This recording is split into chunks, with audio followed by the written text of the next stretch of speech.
chance to hear it, so let her tell it. People on the streets say Sabrina speaks. Tune into the show, she will let you know. Tell all your friends and family.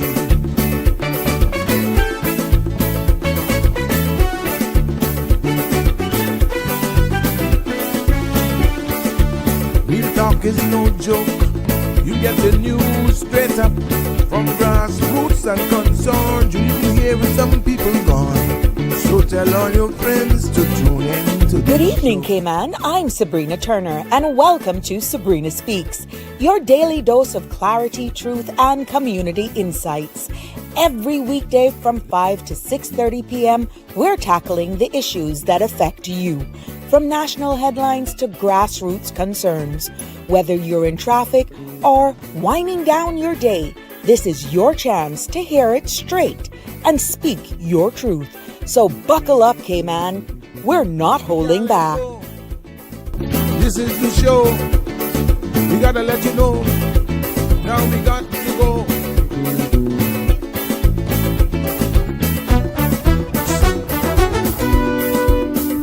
And now here's Sabrina.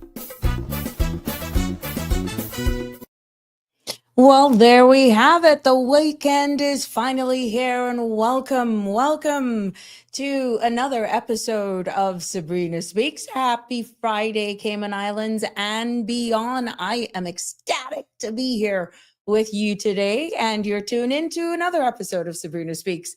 You know, it's the podcast where voices rise, stories unfold, and inspiration takes center stage.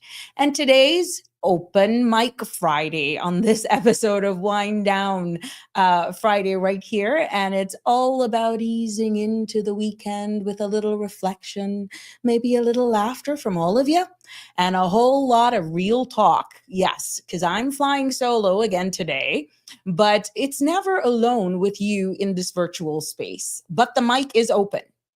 Call in, message in, or just listen as we explore what's stirring in our communities, from right young to Barbados, from the mangroves to even the ministries.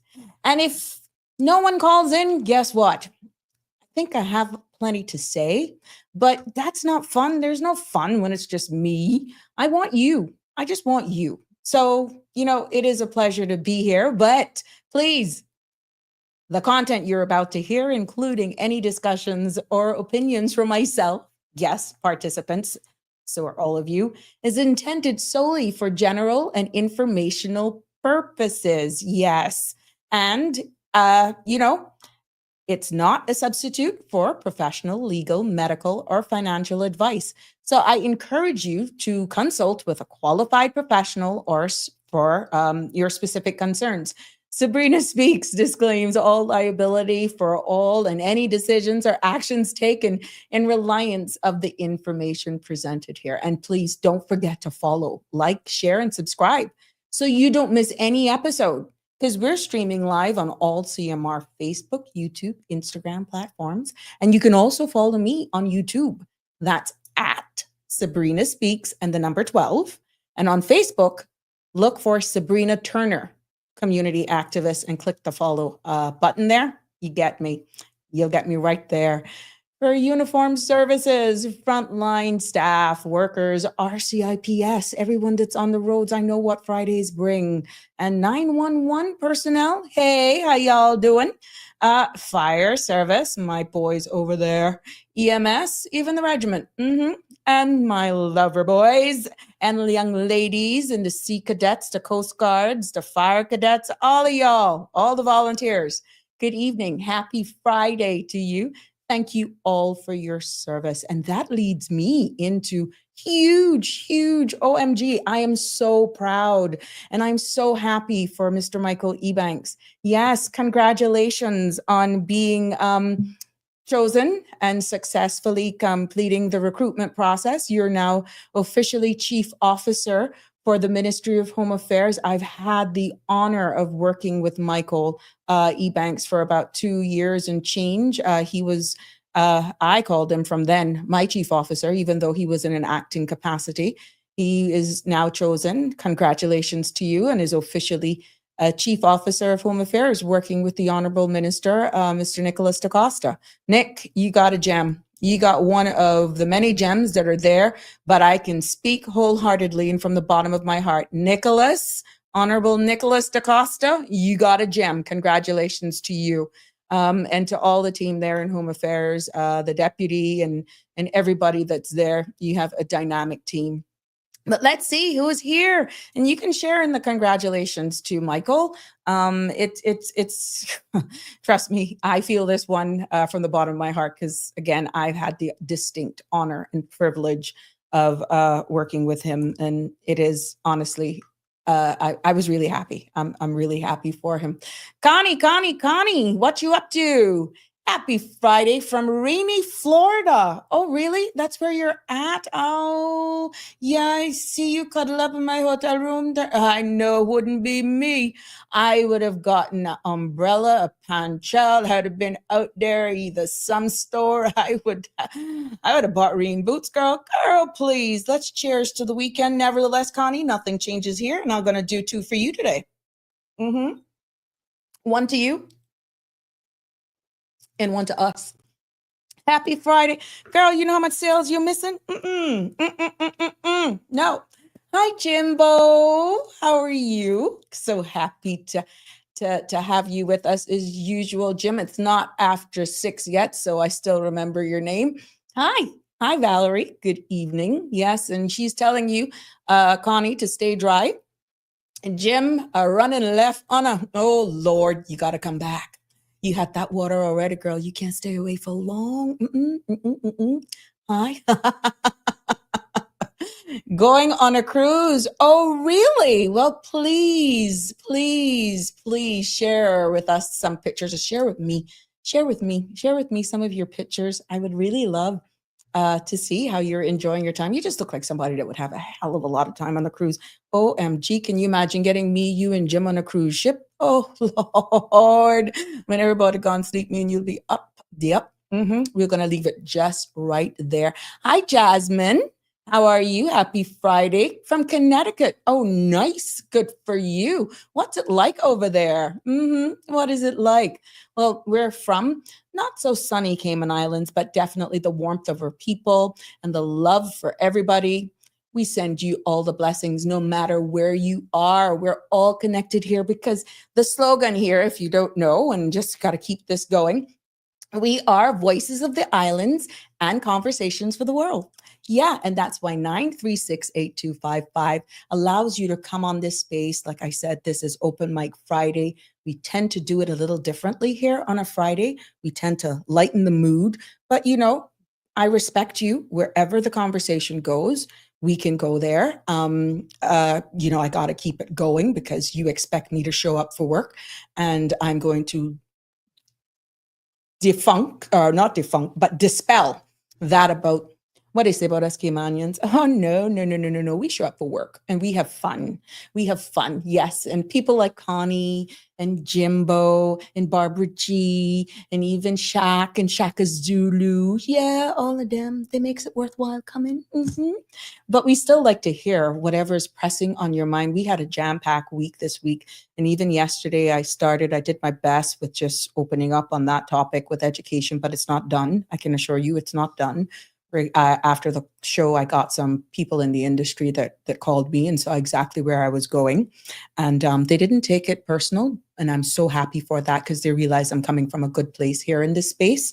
And I was so happy that people are actually beginning to respect my vantage point and where I'm coming and what I'm trying to do with this space. And it's not getting after anybody. It's just having the real conversation, the real talks. And I'm just so happy for that. So we will more than likely bring back up that conversation into our trajectory and of where we're going. But yeah, it is not a success without your participation.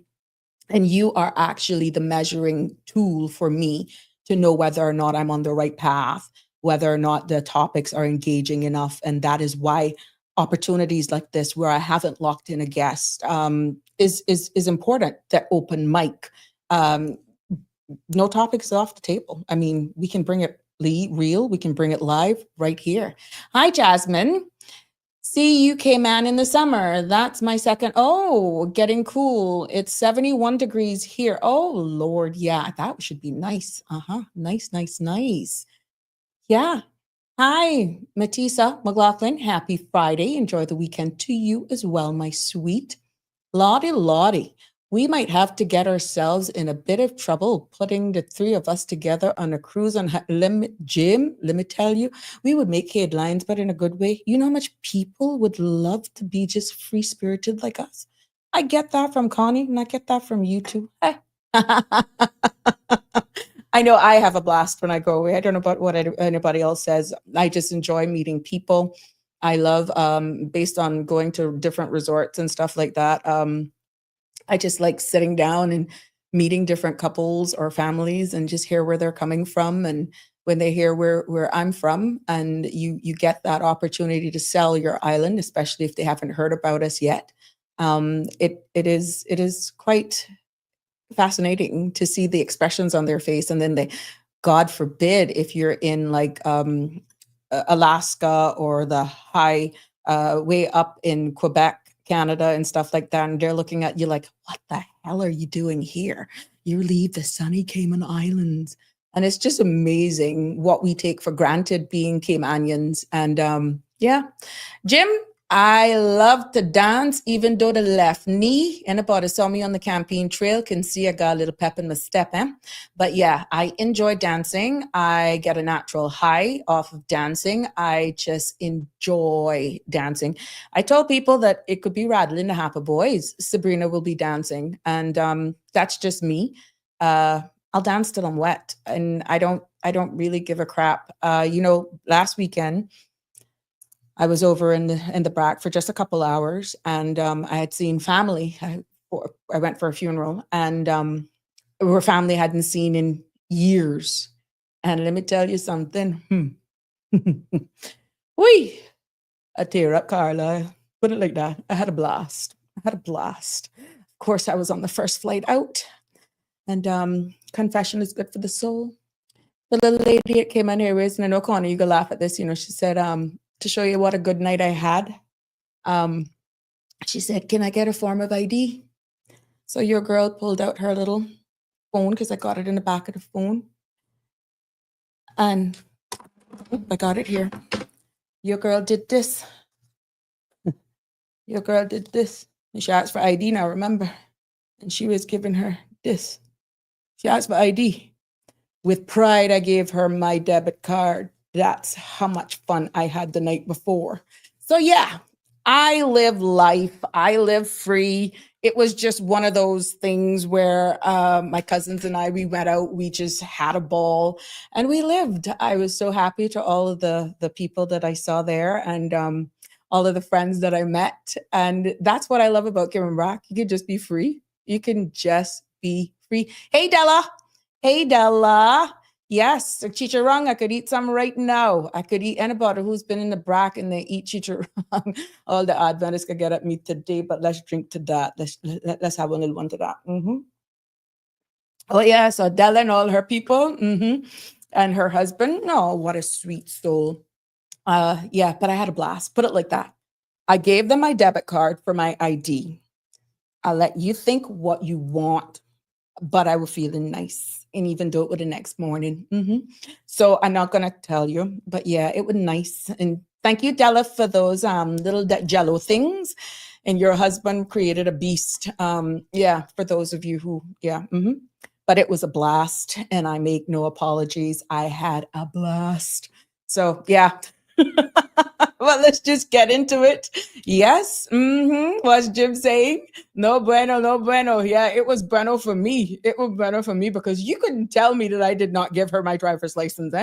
It wasn't until a young lady, and she was so polite. I think she recognized me.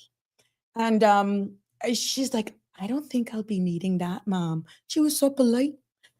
Girl, I put my tail between my legs and said, yeah, I need to get out of here. I really need to get out of here. This is what Cayman Brack does me. But yeah. You have me one over here laughing, go, yup, yup. Jim, it is what it is. I went for a solemn occasion. That's one thing with my family. When we do get together, despite the occasion, we really just show love for one another. And despite the moment, it was really good to be back there. And we need to stop just meeting together when we have the loss of a loved one. I saw family that I hadn't seen, like I said, in over 10 years, pretty much, or in that space for quite some time. And there were family that I didn't even know, to be honest. So, or hadn't met. And there were cousins and stuff that I didn't know when was the last time we really partied outside the last death in the family. And we got to know each other at a different level. And we just appreciate each other. But the best one, yeah. The best one was at check-in, and I had to go through Little Cayman. This is how bad it was when I wanted to come back on the SAB, and I was booked to come on the Express to go through Little Cayman. So again, I told the lady, I am booked to go on the SAB, but I don't want to stop in Little Cayman. So can you put me on the Express? Yeah, I totally had everything wonky. That what Cayman Brat do to you when you get too relaxed. But enough about me. I'm quite sure people are rolling over. And for those of you, Della and everybody over there in the Sister Islands, happy Friday to you. It's always a pleasure supporting you. Can't wait again to be back, to just enjoy the mood and the spirit. You want to let go, you can go to the BRAC. It is what it is. Yeah. So 936-8255 is the number to join in on the conversation. It is Open Mic Friday here. And like I said, it's a pleasure to be here with you on this Wind Down Friday. So let's just, because until you call in and you give me, I got to have content. That's what's challenging here in the space. Because whether or not you call in, Sabrina could find something to talk about. And we could gossip, but that's not what we about. We're about informing and keeping people engaged and letting you know what's happening. But again, you call in and you bring up a topic, we can go there. This is your space. You're welcome to bring up anything if I'm going in an angle that you don't want to hear. What's really pressing you is what I need to hear. What do you want to talk about? Call 936-8255. But since we're on it and I got to get things going, let's talk about the East-West Road, the Agricola Road opening. And, that is in the headlines, and that's reshaping our roadways and our landscape. And that has been a huge topic here in the Cayman Islands. And I think from what I'm getting, it's officially open. I know they had a little roundabout there, but a portion of that now is connecting Hearst Road to Agricola Drive is officially opened, or is going to be open this week, and it is supposed to assist in alleviating some of the traffic there. And it's a win for traffic relief, but we know as it continues to go east, this will alleviate even more traffic in the future. But it also sparks concern because the route has been chosen, a more feasible route, and this cuts through some of the mangrove wetlands, and environmental activists are raising red flags about it. So is this progress or compromise? And should development outweigh over environmental protection? If you want to weigh in on this, what do you think? But we got a caller. Good evening, caller, and welcome to Sabrina Speaks. Happy Friday. Good evening. Hi. You went too fast because I'm not calling about What did? the new road. What did? Well, happy Friday. Mhm. I'm actually reversing back to yesterday when I don't even know what I must call him now, Eldon, or what he said, Alfred. Alfred. Um, Alfred. Alfred. Okay. Mhm. I love how when he has an idea that he starts off in a very non-threatening manner. Mhm. He never comes off overbearing. He's always like, well, what do you think are, let me ask this question. I love his approach. You Right. can see that he's somebody that knows a lot about mediation and conflict resolution and all that stuff. Mhm. Mhm. But he had a lot of great ideas about things, about after school programs and a lot of great ideas yesterday when he was calling in. Mhm. And my thing is, ever since Talk Today started with Val Lichtenstein about maybe 30 years ago, I've heard many, many, many great ideas from people who call into talk shows, Mm-hmm. but it tends to stop when the call ends, right? Ah. And like they're great ideas, but there's no action that's ever put into anything. And you were rightfully so agreeing with a lot of his great Mm-hmm. ideas as well. Mm-hmm. And I would just like your platform to be something that puts words into action, and Mm-hmm. it didn't just end when he hung up the phone It's yesterday. not just a conversation. Correct. And I'm just challenging you to because I know I You're a know that you make troublemaker, your you know. notes, and I know that you go back and you listen Yes, I over to do. the content. And I'm just challenging you to just make some of that magic happen. Mm-hmm. And that is it. Have a wonderful weekend. Oh, you're too sweet. Thank you so much. Bye-bye. Bye-bye. And what do you have there? Good evening, Alfred. Welcome to Sabrina Speaks. Happy Friday. Hi, happy Friday. I'm out to dinner right now and I Oh, try to really? see on YouTube, but I can't get the signal. So tell me call and find out what we're talking about today. Oh, What we wait. talking about today? It's open mic Friday and YouTube. Yeah. Instagram, I think I just got a code. Hold on a second. I just got one of the link codes. It's open mic Friday, my dear friend, and it's the platform is whatever you want to come up, but you know how it is here. We got to create content, and I had just started speaking about the East-West Arterial, that opening, a portion of that opening to Agricola Way.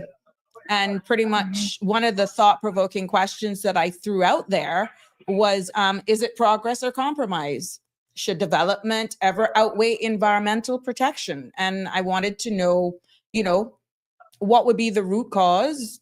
Do we need roads? But the cost of it and of the route that was chosen, what do people think? This is thought provoking. I got to provide content, but what the other caller said before you was they loved some of the suggestions that you brought up yesterday, and I've been challenged I've been challenged not to just let them fall by the wayside for just discussions to make this platform, but to actually put some of them forward and hoping that, it just doesn't die here in this space.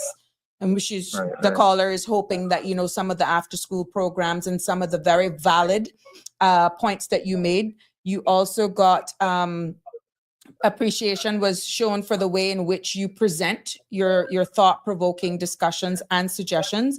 It isn't intimidated. Really? Yes.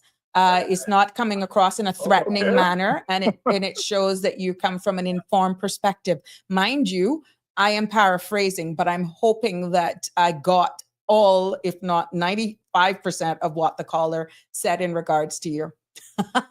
So you got your fan base here, my love. They even tried to remember the alter ego, Alfred. Mm-hmm. Thank you so much. Yes. To that caller. Okay, I mean, usually when I talk my points, people, people want to fight me. So, I mean, I just kind of, just, all right, well, let me deliver it in a way that make people not want to fight me. Yeah, but that is what it was. They don't want them to fall on the wayside. And I actually go back and I review these podcasts. So again, with the challenge being given, take away the action points, some of the recommendations and the suggestions shared by persons like yourself. And like I said, you're free to email me as well your concerns if this is where it's going to go for more context and clarity. And I'm more than happy to pass them on. Okay, good. Mm-hmm. All right, well, I actually don't want to hog the lines. I kind of felt like I was hogging the lines yesterday, so I just wanted to call in and find out what we're talking about. The signal here is bad. Oh, okay. Well, we're even going to tab. It's just a lot of the local headlines for this week, like a weekend review, the Kimmerbrook High School, cultural motivation, youth spotlights, what's happening over there, and what's happening in the region as well. So it's just, again, I'm leaving this space open for whatever comes up, and we can delve into it. So if you're that bored at dinner, you can call back or you can stay with us. It's totally up to you. No. But I'll say this to you. Uh-huh. Okay, thank you. I'll say this to you. When it comes to the east-west arterial, I mean, I don't know too much about the details of it to really comment, but I would say that I understand the case for an environmental assessment needing to be done and, you know, developing it in an environmental way. Mm-hmm. But I'm reminded of what happened when Ivan hit. Mm-hmm. And you know that little development right there by Ocean Club? Mm-hmm. Mariners That when Cove. the wind, that it brought it right Across the road. and completely cut off the Eastern District from Mm-hmm. what do you call it? The Western District. Yeah.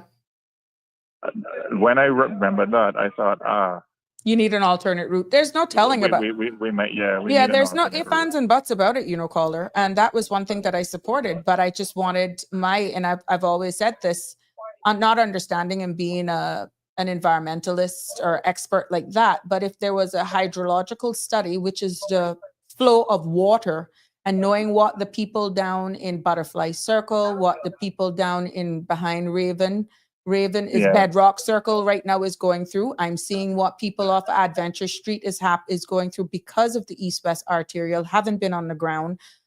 Without the proper drainage and lift stations to pump some of these waters out, if we're not looking at how the water flows naturally, we could be creating another Van Dyke. And that was my understanding water flow and me looking at stormwater management in the field. That was my only concern.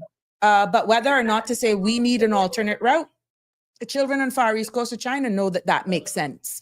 But making sure it's done sound, sustainable manner and respectful to all sides with the environmentalist and just reality of us having to live in this space. But whether or not another route is needed, I think we are all past that a long time. It's how we get there and the pace in which we get there, because as our traffic continues to build, people in the eastern districts continue to be disenfranchised and having to think because of the amount of cars. There have been a number of conversations about whether or not we limit the amount of vehicles per household, whether or not we implement a better public transport system. There was even some suggestions about maybe using those flotillas, those ferries that go across the North Sound so that certain people living in certain districts don't pass beyond a certain point. They are preferred to go across under this ferry that can hold boats and all that. There have been a number of things that were suggested. Even a monorail was talked about, for God's sake. So there have been a number of things, but to be honest with you, whether or not an alternate route for the Eastern District is needed, like I said, that ship has sailed. The answer is yes. How it's done is another thing. And like I said, the big thing that stands out for me personally is the hydrological study. Well, here's an idea from our topic yesterday with entrepreneurial. Anybody want to invest in buy a ferry and start ferrying people from north side and east end to and there you West go. Bay and Georgia. And there you go. Entrepreneurship again, creating more jobs. I mean, for the amount of things and the discussions that we've had on this platform, again, post many of the shows, people are saying, Sabrina, do you know how much ideas you've actually shared here in this space?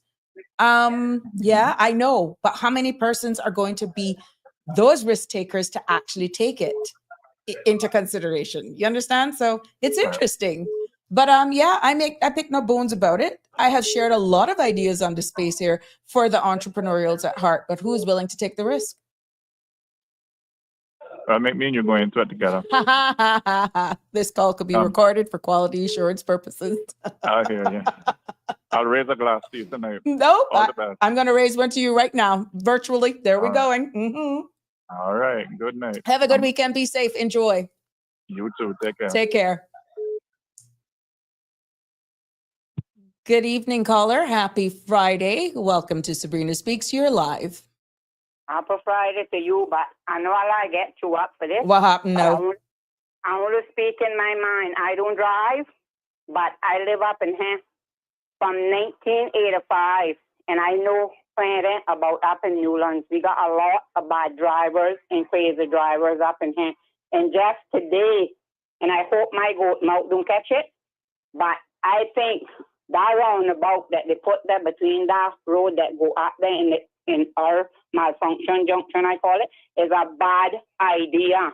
And I tell her, I say, today is the fourth, because plenty of people up in here saying the same thing I say, and she say about she like it. I said, because she says that, and I said, well, I hope my mouth don't catch it, and God forbid, I hope that nobody do be in it, but I or my family members do be in it.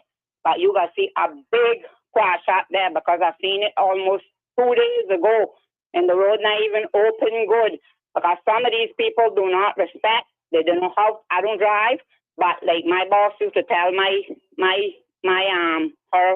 his wife, I know the roads, I know the codes, I know the shortcuts and whatever. And like I say, I'm not no high school graduate, but I'm not a fool, and I can see stuff. And some of the people do, we got heavy speeders, and then Mario, I do agree with everything he said. I called him, but he was complaining about it out there the other day, which he was talking about that they need to put a stop sign, but then you can't put stop sign on roundabouts. And I understand what he's saying, because it almost by his gate, and he said his kids come up, and these people, I tell you some of them, and then they don't respect, because that person that almost hit the other person and they had the right of way, they gonna stick their finger out of the window and were cussing. I wouldn't even say what they say, and showing people the middle finger and all kinds of things. So it can be a bit, and I tell her today, I say, I hope, like my mother said, I go now, but today is the 4th day of September. I say this is Today the 5th. Oh, that was yesterday. Martinez. And you gotta remember me when you hear that bunker up out there, because I don't like the idea that, like I say, everybody to their opinions, but when I seen that, when we were coming that day, that they had it, I say, what this is a roundabout, and from time I heard them saying that, I say, I don't think that was a good idea. So, anyway, so you think then that a four-way junction similar to that by hospital and number 1 shoe shop would work better than a roundabout? Just asking. What somebody was saying is that maybe they should have put the stop lights would have worked better then. Stop lights would work better then. Or like, yeah, that whoever comes, that like how hospital, when you go in, whoever comes first to the thing, which sometimes people try to run ahead of the next person too. But I think that would be more safer than a roundabout. Or like the four-way junction by Cricket's, the Cricket. Right. Yeah. I don't think a roundabout is the fix right out there. And I tell you, I got that feeling, and I keep telling that girl today too. I say, I don't know why I got this feeling, but something got happening. I tell you, because when my nephew got in the accident, I told her the Thursday, I said, I got to hear something. I don't know if it with people that I know or people that I don't know or some of my family members, and shit between Friday night and Saturday night, he nearly got killed. Got a bus bladder. They had to go in and fix his bladder. He's still not out of the woods. And I don't know. I just got a feeling, because I said my mother must be made me psychic, and I could see a big accident coming. And God forbid, like I said, that it didn't happen. And I hope that I will be, because I have to go out and go there, whatever. And we seen it about 2 days ago, and I said, look at that. I said to my son, I said, see what I tell you? You see what? And he said, but because people don't want to wait, and then someone can't handle roundabout. And my daughter, the same thing when she comes from the state the other day, she said, Mommy, why they got so much roundabout here? And some people can't handle them. She said they got bad drivers in this island. I told her, well, Juvita, this is the way I put it.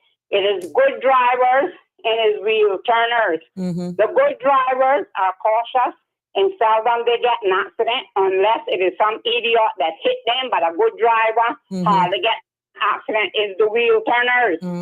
Saying some of them never see car, no disrespect. Till they came on, they were used to horse and cart. And my mother used to say always that that's what she didn't like, because they take car to make planes out of them. They like General Lee, going fast all the time. And they say haste make waste, going nowhere, because when they hit us down there, they look at us coming out of, the person was coming out of Mahogany Drive down there, and we go in town, and she hit us. She was hurrying. She could have killed her child on the back of the car, because she was hurrying to get the child to school. And all now, she never get the child to school, and police had to hold me car and kill her. Well, Jim agrees with you, Shelma. He says that roundabout is barely noticeable, being so small. A stoplight This is what I should tell be you. there. It's more This is what I tell sensible. you. No four-way stop. A Yeah. trap they put there, more than being used to people, you understand? Mm-hmm. I tell you, I think it's a trap, and I feel like that, and I tell you, you can mark my word. Today's the 4th of September, and remember Today's the me. 5th. Today's the 5th. The 5th, whatever. Yeah, 5th.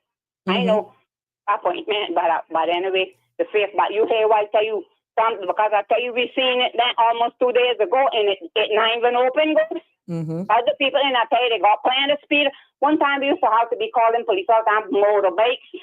Cars could be flying up in here, planted by drivers up in here, or planted speeders that don't respect people and do respect the road. Mm-hmm. Mm-hmm. I don't know. Well, let's hope again. This is one of the action items from this platform, and let's hope that the powers be are hearing the outcries. And I mean, if there are other And people, I tell you, now only me saying it, because just today, about wrong 11 something, me and one person that live up in here had a conversation about that, but then she like it. But then another person do like it, and and then I hear Mario around about it, and several people calling me, asking me what I think about it. I say, I think it's the wrong idea. Mm-hmm. Mm-hmm. Well, let's say stoplights. Let's advocate for stoplights or a proper four-way. Jim agrees, no four-way stop. He would prefer lights, as you rightfully say, similar to that of the cricket field, this area. Shaka Zulu comment, Shelman, is saying, my personal opinion, after living in many places around the world, as a born and bred Caymanian, I would suggest Cayman stick to properly designed roundabouts as opposed to the traffic light systems. That's Shaka Zulu. Again, everybody's opinion is welcome. That's it. That's each their opinion. Some may agree, some may not agree. You see, after they crucify Christ, so I think they will do it. So everybody not can be for what one person say.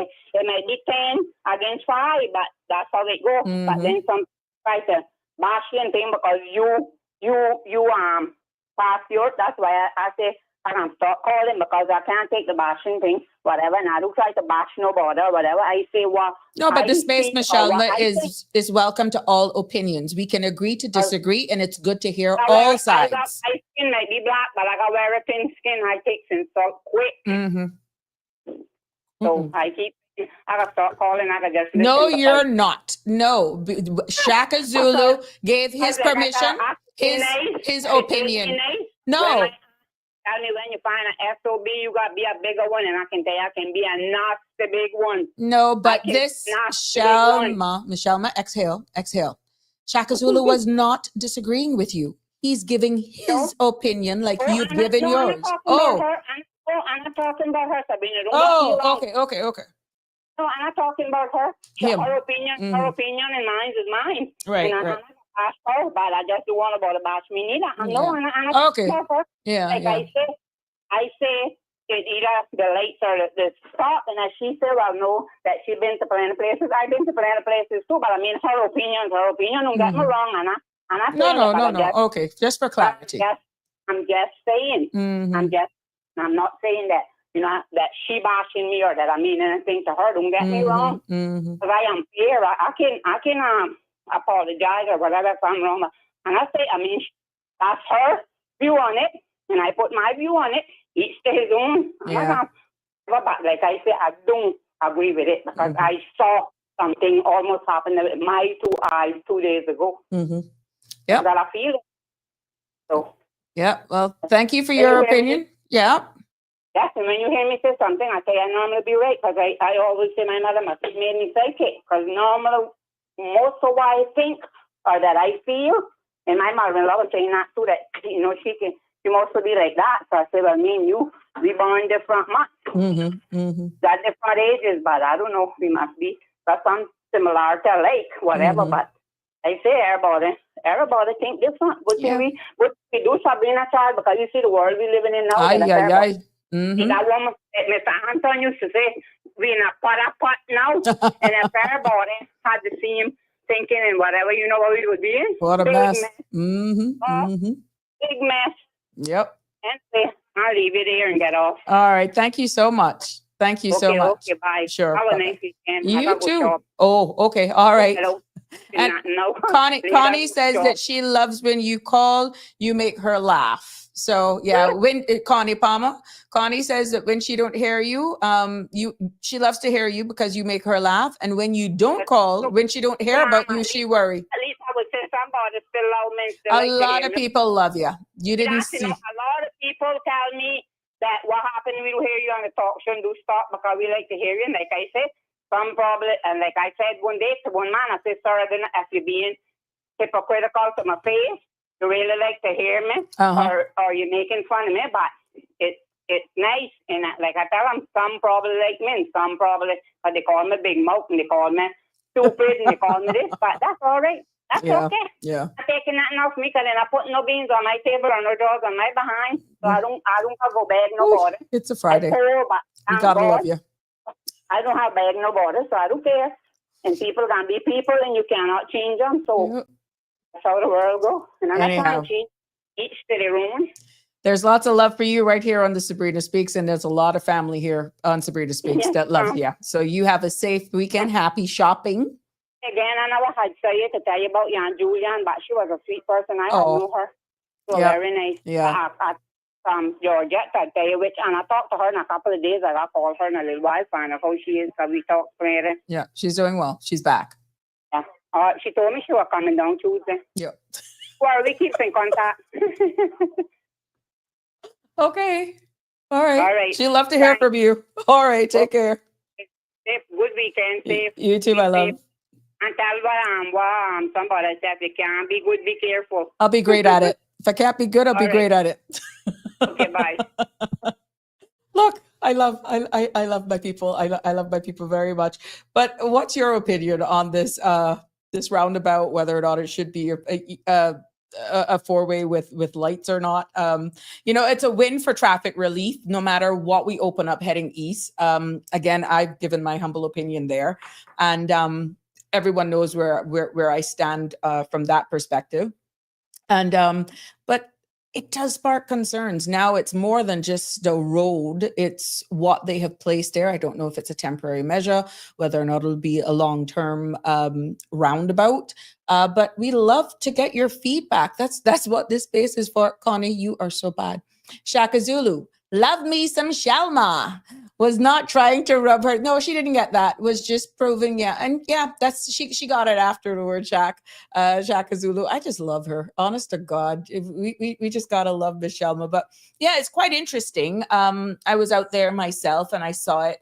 The first thing came to mind, to be honest, was honestly, as Jim alluded to, the size of the roundabout. And I don't know if what made the roundabout look a little smaller is because they had those the barricade, because the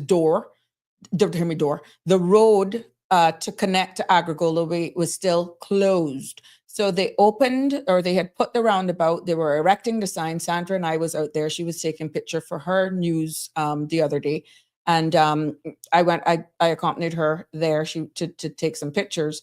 And that was the first thing came to my mind. I said, OMG, this is small. But the PWD, shout outs to the NRA staff and the PWD workers who were there. I think there was a DJ, I think they called him Macaroni or DJ Spaghetti, whatever. He has a stage name.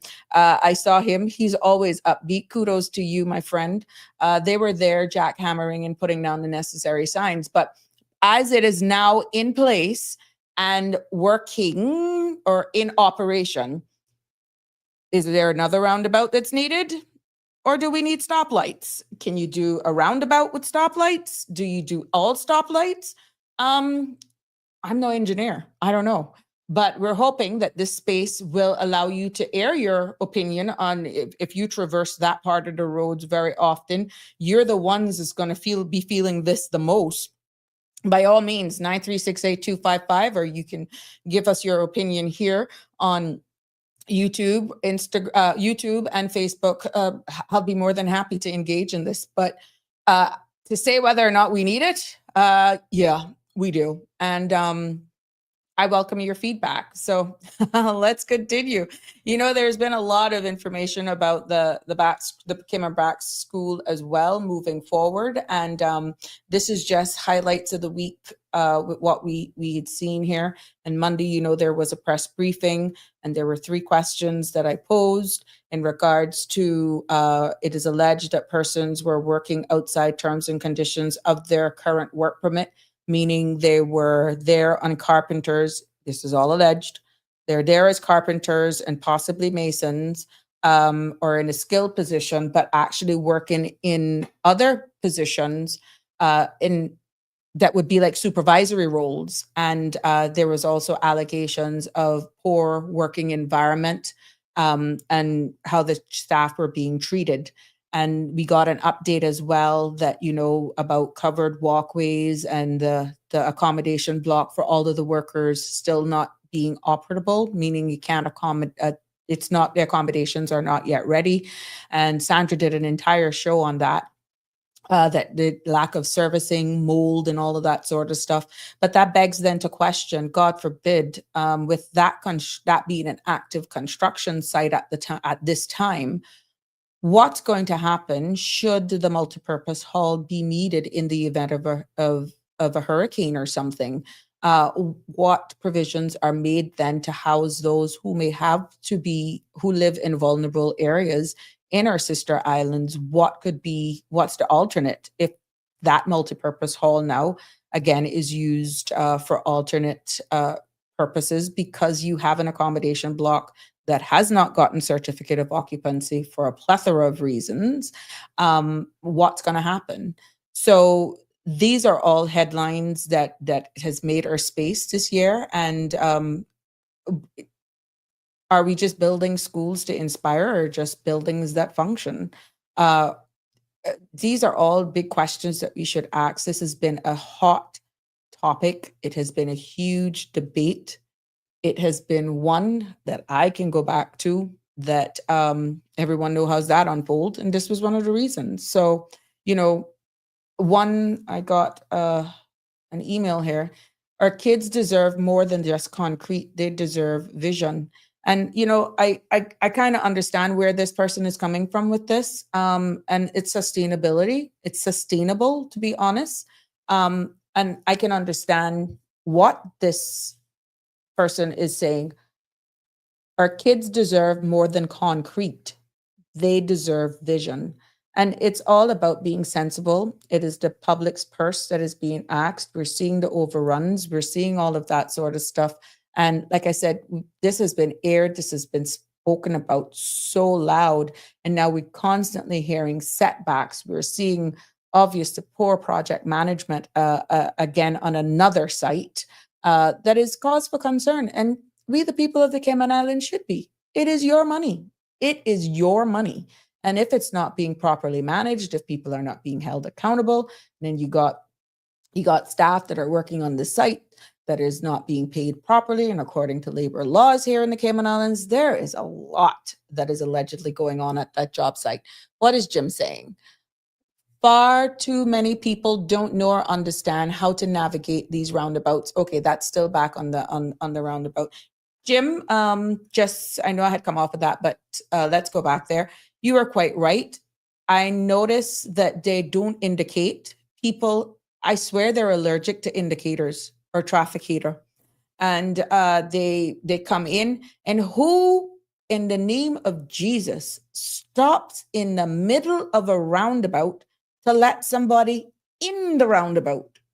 There's a reason why it's called a roundabout. You don't stop unless there's a obstruction or whatever. But if there's free flowing roadway, once you enter the roundabout, once you move off of that give way sign and you're actually going into the roundabout, please don't stop. I know courtesy drivers on our roads are few and far between, but don't do that in the middle of a roundabout. You can cause an accident. Don't do that. That's one place where you don't have to be nice, but don't be reckless. Don't stop to let somebody out or enter the roundabout. Just continue going. It's amazing how they can work if they're used properly. And I know in the UK, they do have roundabouts with stoplights as well. So that's why I threw that out there for food for thought.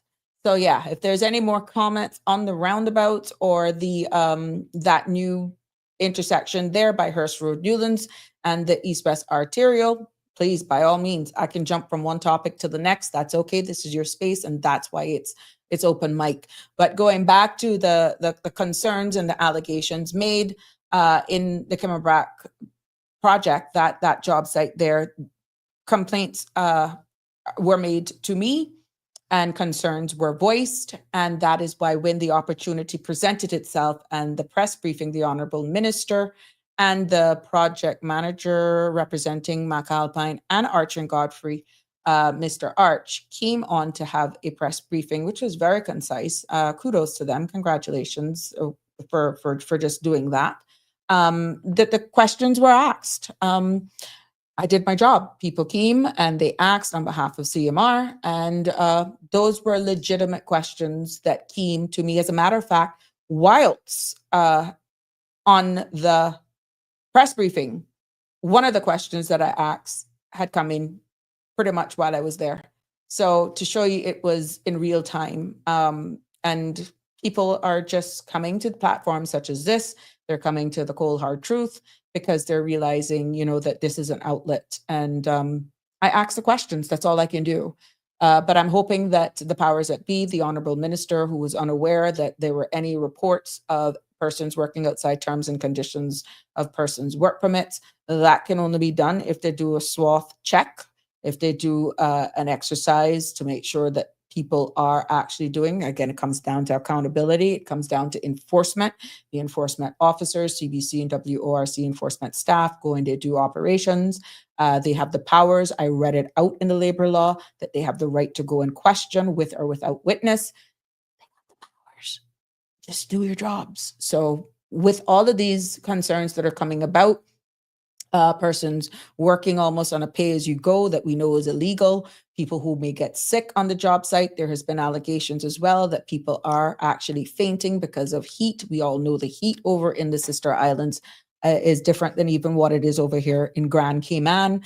And, it is a right of having, it's in the labor law as well, that you have access to cooling stations, ample water, that sort of stuff. But maybe over there, understanding the terrain, understanding the temperature in Cayman Brac, additional provisions may have to be put in place because over there is just a different type of heat. I can speak from experience, literally. And fatigue sets in very quickly. People can get very dehydrated and all of that sort of stuff. So maybe persons who are not accustomed to working in those extreme heat, a little bit more care and attention can be done. Shaka Zulu says, studies of intersections in the US that were converted from stop signs or traffic signals to roundabouts show 35 to 47% reduction in all crashes and 72 to 80% reduction in injury crashes. And that's from the NHTSA. Thank you for sharing those stats, Shaq. But I think we got our work cut out with us too, Shaka Zulu, to be honest. We got our work cut out for us. There needs to be a bit more or continuous public education. They may say, Jesus, how much more we could do? They need to deal with it at the DMV. All of these people coming here and buying their driver's license and all, that's the problem. Yeah, if that is the case, then put in somebody that can actually nab these people if they're really selling driver's license. But we have an onus for our road users to put in the necessary videos, short videos, or did you know segments. You got platforms. Now you got all of these media houses, content creators like ourselves here in CMR platform. We can pop up a video here in the middle of a show and we can show you how to use a roundabout. It's easy. We see the numbers, we see the traction, we see the engagement.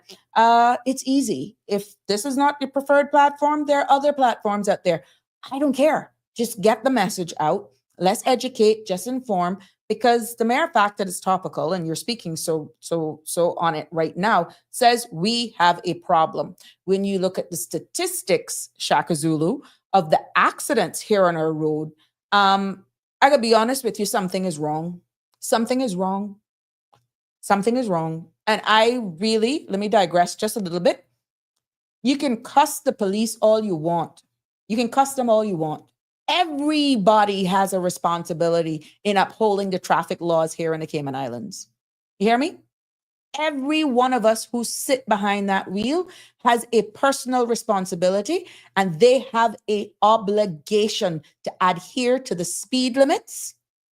They have an obligation to make sure that their vehicles are licensed and insured, and to be courteous on our roads. Be respectful of pedestrians and cyclists as well. So you can curse all you want.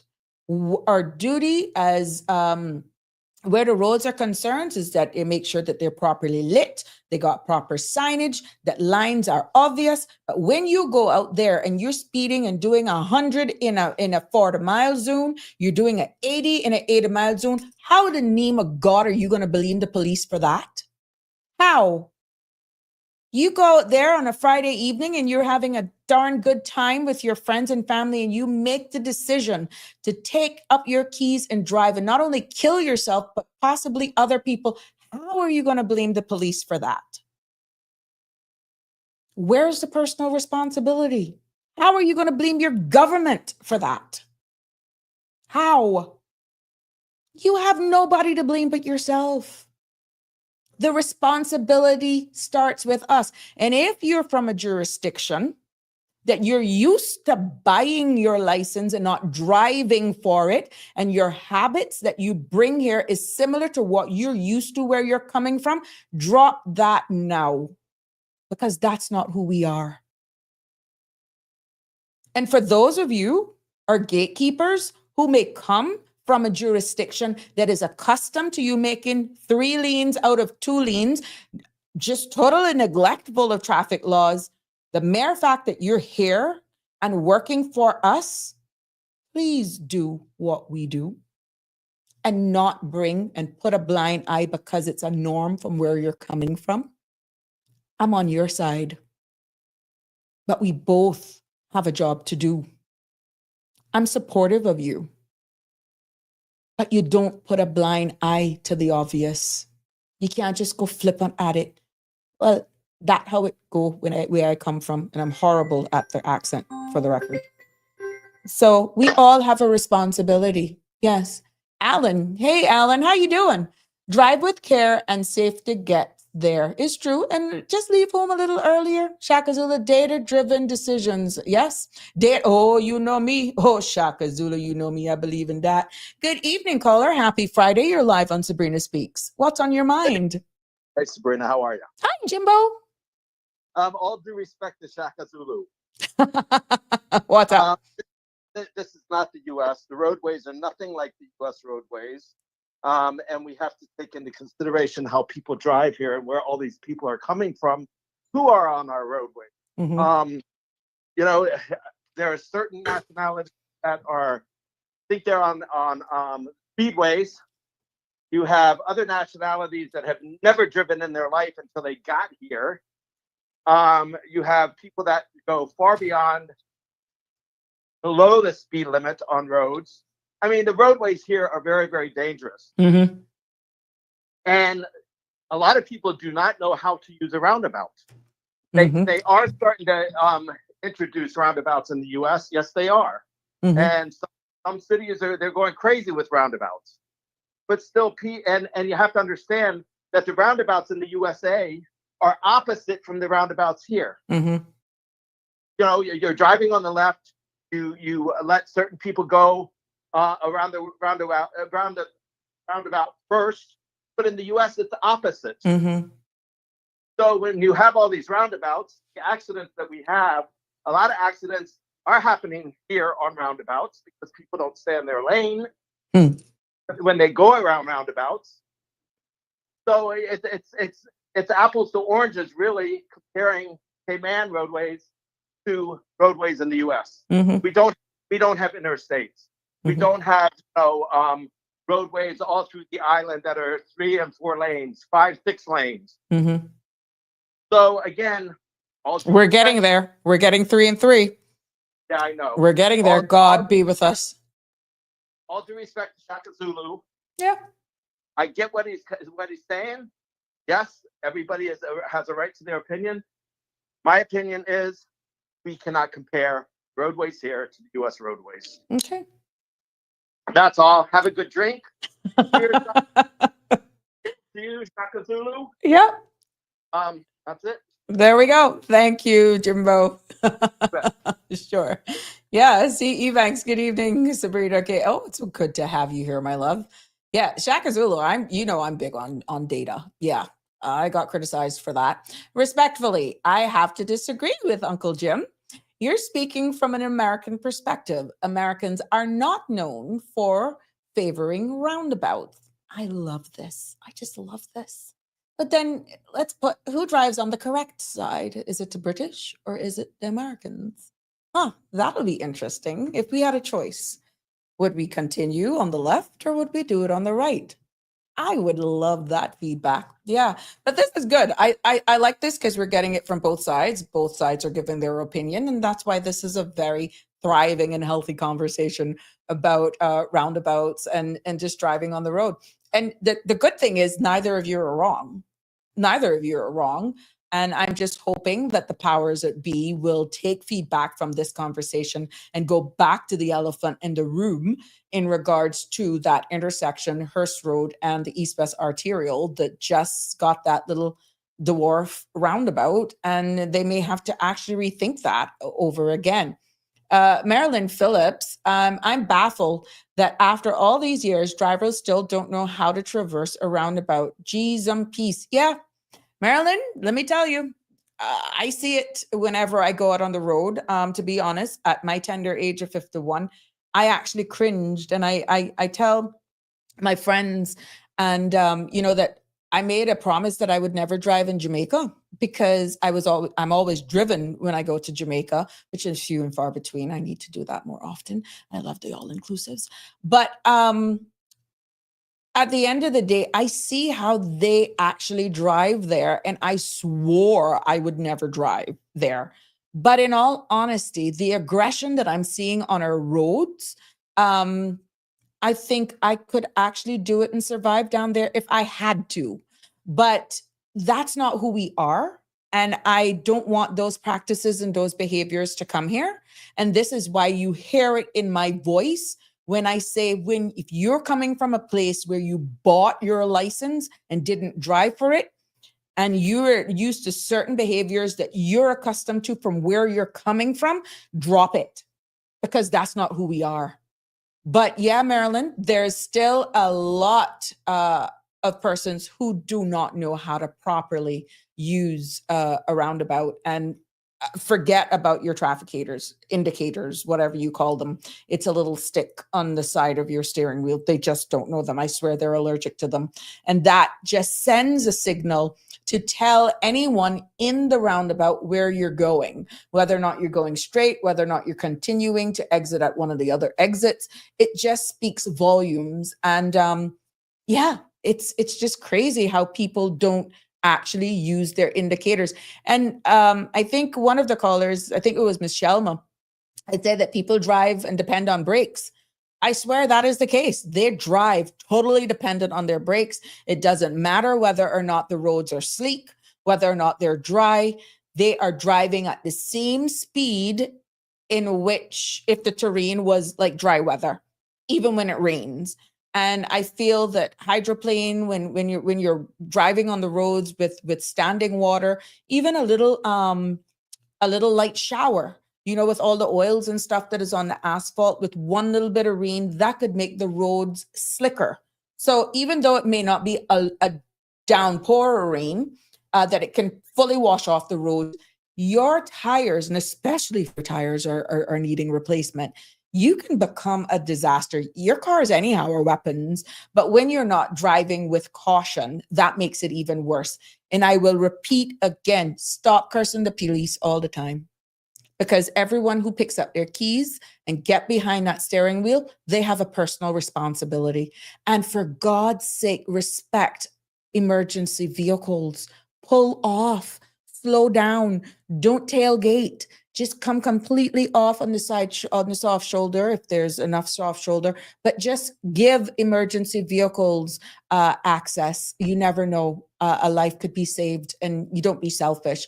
Shaka Zulu, we're not comparing the two countries. We're just looking at the stats from the perspective of another first world country as opposed to a less fortunate jurisdiction driving environment. So that's Shaka Zulu. And Jim says, 30 years driving Cayman roadways. I'm more accustomed to driving here in Cayman than the US. So very good feedback from both parties here commenting to this very obviously important conversation. In traffic, in its wider context of persons going to and from work in the evenings is topical anyhow. And when we're talking about now how you actually traverse our roadways, and we're seeing as improvements or death traps, some may actually refer, this dwarf roundabout at Hurst Road, Newlands, and the Argogola, the East-West Arterial, whatever you want to label it as. I'm really hoping that the powers that be will hear this conversation, and they will hear your cries. But it is going to be interesting how we move forward on this. But again, 936-8255, the phone lines continue to be open on this episode of Wind Down Fridays, where we're actually having an open mic. Now, I didn't know about this in preparing for this show. Just to let you know that this week, I didn't realize that there was an open canvas at Carew. Yeah, that's Carew at Cayman Bay. It's a good little hangout spot. This is unsolicited advertisement for them. But open canvas at Carew, that brought a bunch of artists together and they painted under the stars. How cool is that? It's like storytelling in motion. I didn't even know that was going on. Maybe they need to check us here at cmrtv.com so we can promote that. Maybe they may have more people showing up. I don't know what it was like, but I thought that was interesting. And just to give a plug to upcoming on September 20th, the International Scuba Diving Hall of Fame will honor its all women cohort. Oh, wow. That should be amazing. And trailblazers who made waves in diving and representation here in the Cayman Islands. And, wow, that's amazing. So we know that's one of our products here in the tourism industry, or scuba diving, or what's happening in our oceans. And I noticed another article as well in regards to off a Little Cayman, where we're seeing our stone coral have been adversely affected by some disease, and it doesn't look like they can actually find anything to slow down whatever is plaguing our stone coral on a portion of, I think it's the west end of Little Cayman. I stand to be corrected. I'm doing this from memory because I remember seeing it when I was preparing. It popped up and then I took a call. But yeah, there's something going on in our waters. Now, is this another case of climate change, global warming? Is this something that could definitely, because I know for sure I'm not a scuba diver. I'm not one of those.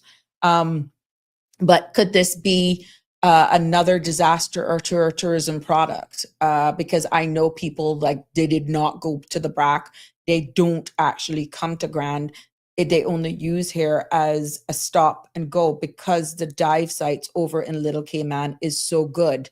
And the reefs there are so thriving with fish and everything, based on the low population and all that sort of stuff on Little Cayman. To hear this is happening, it could be deemed as an environmental disaster, but what is actually causing it is cause for concern, because even worse, they don't even know how to treat it. So, I got a message coming in here. Let me just drag this from here. So when you look at what's the kind of memory that you have in regards to, if you're a diver or in the water sports industry, looking at some of the dive sites and stuff, what does that look like now? What are those counts looking? What is our inventory base of thriving dive sites looking like now that could actually impact our tourism product for persons who make this an annual fam trip, group trips? You can have trips as large as 60, 30, 20. That is good because these persons come down, they stay at our resorts, they bring their families and all that sort of stuff. who want to go diving, they go diving. Who are not divers, just to connect with their partners and friends, they actually will then go to, let's say, some of our historic sites or land tours, that sort of stuff. Maybe engage in some yoga. There's so much to a big group, even if you're not a diver, that you may accompany someone who loves diving or snorkeling, that this could be a huge impact on our tourism product. So yeah, that's something to think about. And I'll keep following it up with the DOE. But I'm a bit concerned with that because I've been to Little Cayman and I am not ashamed to say this. I've only been there to overnight once in my life. Once. And I enjoyed my time there, to be very honest with you. I just don't like them dinosaurs that they go walking. Those rock iguanas are just, they're like dinosaurs. I just afraid of them. And the soldier crabs that's over there, oh my God, they're huge. And it's just not for me. It's a little bit too slow for me, but I made the best of my time. I made sure that I toured the entire island. I drove the speed limit that is environmentally friendly. I think it was 25 miles. And I observed the pedestrian crossing for the iguanas. Yeah, I drove a car. And I went all around. And but it's really not for me. It's a little bit too quiet. But to see what they have managed to do with Little Cayman to preserve, it almost reminds me of Gilligan's Island. I totally have respect for nature and environment and all that sort of stuff. But yeah, that's going to be a huge hit if we don't get that, because there are people that just come and they go there for diving purposes, and their partners, spouses, they enjoy either snorkeling or they enjoy just relaxing in a hammock, just doing what people do in Little Cayman. Count iguanas. Yeah. But yeah, not for me. But kudos to everyone who loves Little Cayman. I'm a Cayman Brac lover. Yeah. Let's turn our focus now to what's happening in the youth sports area. The Waves Youth Camp, I don't know if you guys realize that there was a youth camp in July that empowered teens in self-esteem and island adventures. Yeah, I want to say congratulations to all of the persons who actually made that a reality this year. Kudos to you guys for that. And it is so good where you actually create the space for our youth. And yeah, let's give you all a round of applause for that, for everybody who actually takes the time out and they do that over the summer. And if you didn't know, the YMCA's Youth Football Academy kicks off this weekend for ages 5 to 8 and our under 14 girls as well. And then the national team, the national team returned from CFU Challenge Series in Trinidad. So yeah. And for those of you, Jaden, we want to send best wishes out to Jaden Reed, who unfortunately was doing great. He set a national record of 20.13 seconds in the 200 meter race. But unfortunately, he had to withdraw from the Tokyo World Championships due to an injury. But again, let's just applaud Jaden for that. Again, kudos. We want to just send. I wish him a speedy recovery and all of that. And what does true empowerment look for, like in Cayman's next generation? And I love this space that I can actually do these drop these thought-provoking questions, hoping that you would actually engage and participate a little bit more, and just voice it here. It makes a world of a difference, because I know for a fact that our powers that be are listening, and it makes a huge difference when they hear exactly what you feel and what's going on. So yeah, kudos to Mr. Reed, Jaden Reed, and wish him a speedy recovery. There's a lot more. He still has a lot of youth under his belt, and we can look forward to great things coming from him. So yes. at the end of the day, we got to do more to empower them. And I give kudos to the youth sports and culture for all of the sponsorships that they do, and to all private sectors who see the opportunities and what careers our young men and women can make from sports. And we can see what we're producing in the swimming industry, track and field, and so forth. And we got sailing, we got golf. And yeah, so for an island our size, I think we're definitely making the headlines, and that speaks a lot of who we are. Yeah.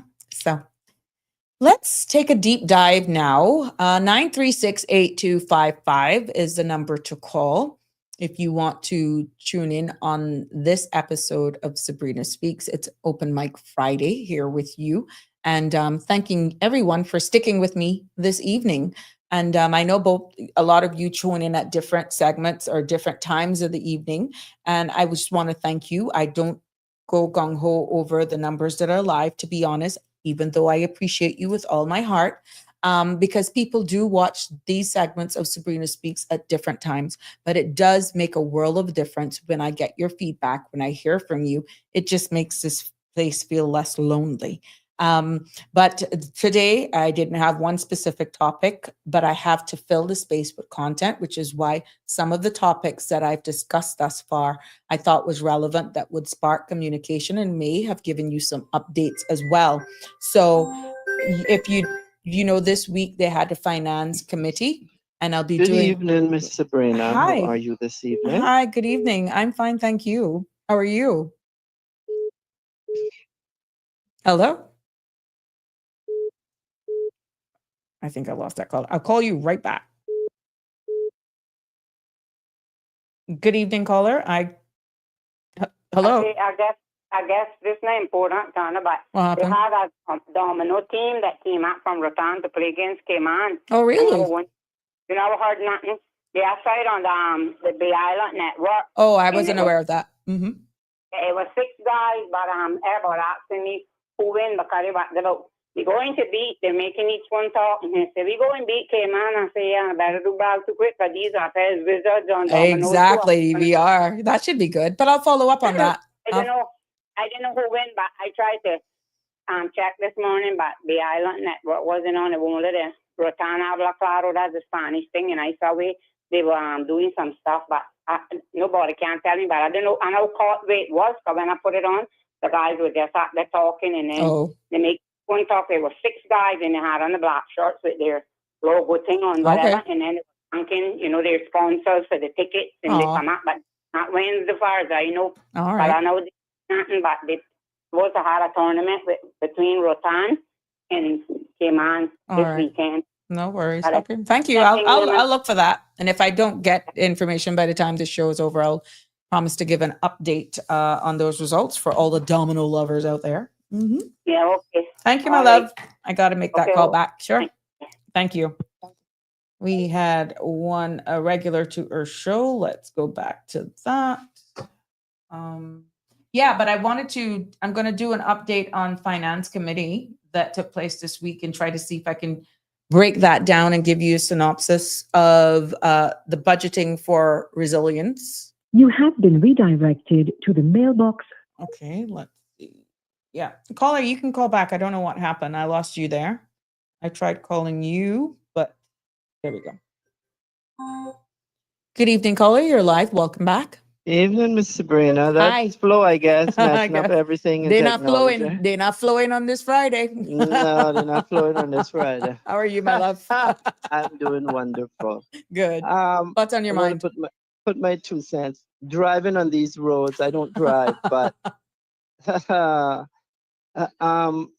these bus drivers, they're some of the worst drivers that we have, and they really don't care who's behind them, who's in front of them, and it's just sad to see how people conduct themselves on our roadways. I mean, I've been to Jamaica a couple of times, 2 times, but I see how they drive. One car is turning left, one's turning right, and you go, oh, you're going to hit one another. And they're looking, no, then we're not going to hit one another. And they come here and they drive the same way they drive there. But, if people on our roadways just actually left 5 minutes earlier, it would make a whole lot of difference a lot of the times on getting where you need to get and not speeding on the roadways. But it I don't know what it's going to take for people on the roadways in Cayman to understand that if you speed, it's going to cause some kind of problems, whether it's Exactly. an accident, killing someone, or hurting yourself, or killing yourself. But I leave them to the police, because eventually, as I'm sure you heard, speed cameras are coming, so Yeah. they can't come quick enough in the District of West Bay, believe you me. Because we have what, Punk Point Road, we have Captain Reginald's Drive, and we have the road that leads in front of the police station, goes past the clinic. That's Yeah. Reverend Blackman Blackman. Road. They do all 60 and 70 on that, my dear. On that little road? On that road. Oh my. Up till last week, I walked on that road, and they were doing 50 and 60, and some of them 70. They got the phone in their hand. They just don't care. Oh But wow. yeah, it's a highway. These little roads have become a highway for people, But that and road is so narrow. it as is it very is. narrow. It's And a you have a lot of two-lane, and pedestrians because there's a lot of mini yes, marts right there on both sides of the road. And then but there's, they don't care. They don't care. No, they don't care. When they fly past you, you feel the breeze. Oof. Oh, But wow. on a positive note this Yes. evening, Mhm. I'm a nature lover, so I'm not going to tell anybody any other than that. I can spend all day in nature if it's up to me. But I go and I watch the sunsets at a favorite spot in West Bay.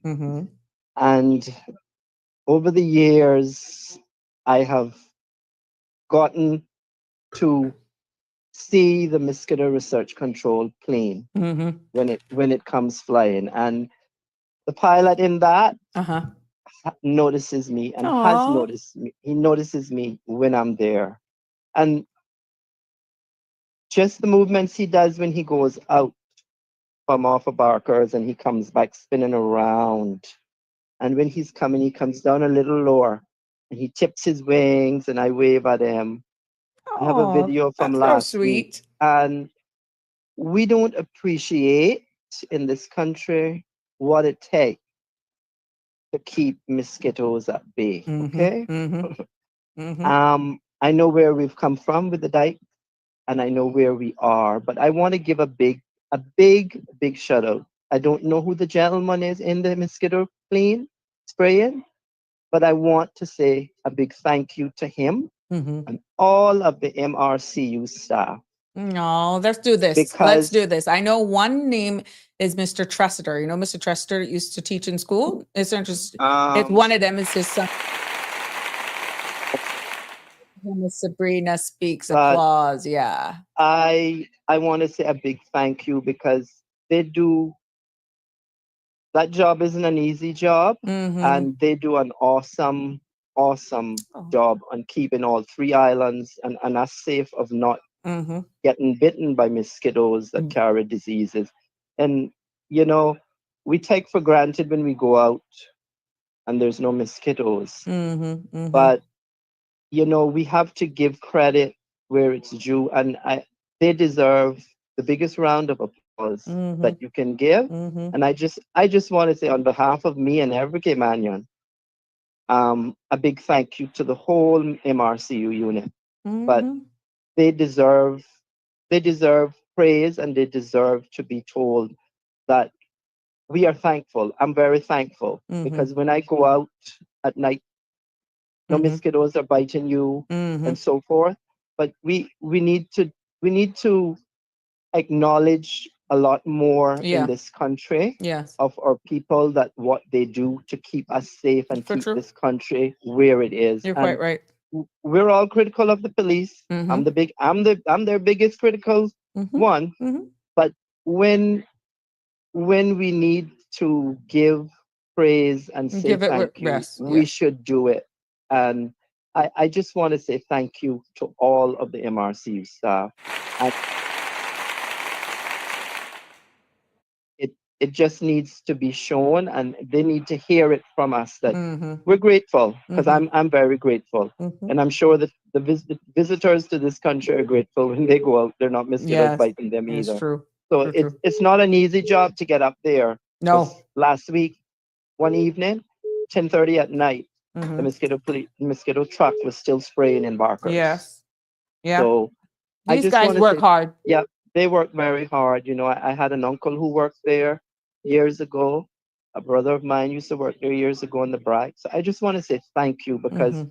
they keep us safe from all of these airborne diseases that It's the true. mosquitoes carry. And I just want to say thank you as a Caymanian, Mhm. to say thank you, and just keep up doing the awesome good job that you're doing, because it's not going unnoticed, at least not by me. Well, I'm thank you very so much. grateful. I appreciate that. And thank you, and you have a blessed evening and a wonderful weekend. Likewise, my And love. I'm going to make me a nice decaf coffee afterwards. That And right. that is my drink, You because kick I don't back. drink. That's right. I So do it for you. I'll do it for you. I hear you. I'll drink a non-alcoholic beer or something That like right. that, but that's about it. All You right, know, my love. it's no. But you have a wonderful weekend, and Likewise. enjoy. Thank you, Thank Miss Sabrina. you. Take care. God Bye-bye. bless. We had 2 callers there. Let's see if we can call them back. Let's see. It's always good to have you participating with us. Let's see. Let's see who this was. You have reached the voicemail box. There we go. That's a number ending in 1843. 1843. You free to call back. Yes, 1843. But yes, there we go. Good evening, caller. Welcome back. You're live. What did I miss? You missed a lot. We were hung up on the let's call that the Dwarf roundabout at the intersection of Hearst Road and the East-West Arterial. There was a big conversation about traffic and roundabouts. Some prefer roundabouts once they're properly used. Some prefer with stoplights at that intersection. And I pretty much solo was covering stony coral disease that was found on a portion of our reefs in Little Cayman. And I acknowledged sprinter Jaden Reed, who made his waking waves, but he had to withdraw from the Tokyo World Champions because of an injury that he sustained. And just reminiscing back about some of the things that happened, I was just about to go into a deep dive into the budgeting for resilience. This week there was finance committee, and they met, assessed our nation's national wallet where it comes to health. That continues to be a huge issue, and the prognosis is mixed of where we're going. However, I haven't gotten into that. So, what would you like to add? What would you like to add to the conversation?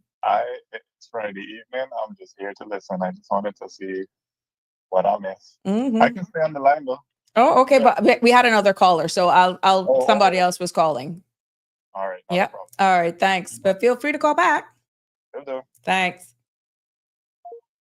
So 1843, feel free to call back. 1843. I will try to call you back myself. Let's see where this goes. Yeah, so this week Finance Committee met to assess the health of our nation's wallet. And as I said there just before taking that call, the prognosis Your is call mixed. has been forwarded to voicemail. The person 1843, please feel free to call back. And based on our financial secretary, we may avoid a deficit this year. Thanks to the belt tightening, as it is described, of the hiring freezes, but the deeper issue remains our spending is growing faster than our income.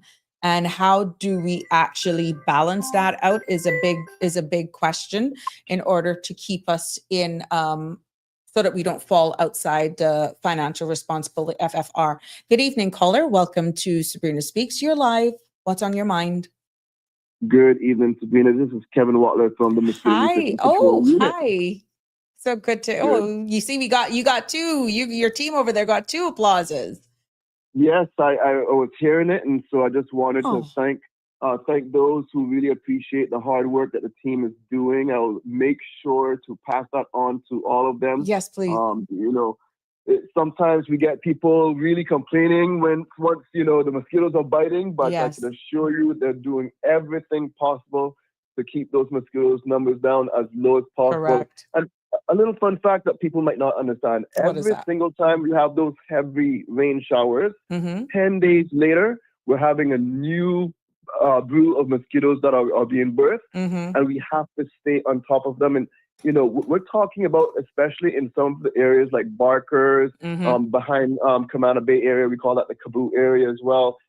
Sometimes literally and without exaggeration, we're having billions of mosquitoes emerging at one time. Wow. And so we have to bring those numbers down as quickly as possible. And it doesn't take, just a day or two to do it. It takes a little while. And so it gets uncomfortable for a while before, again, the next emergence happens. So the cycle this time of year is very difficult.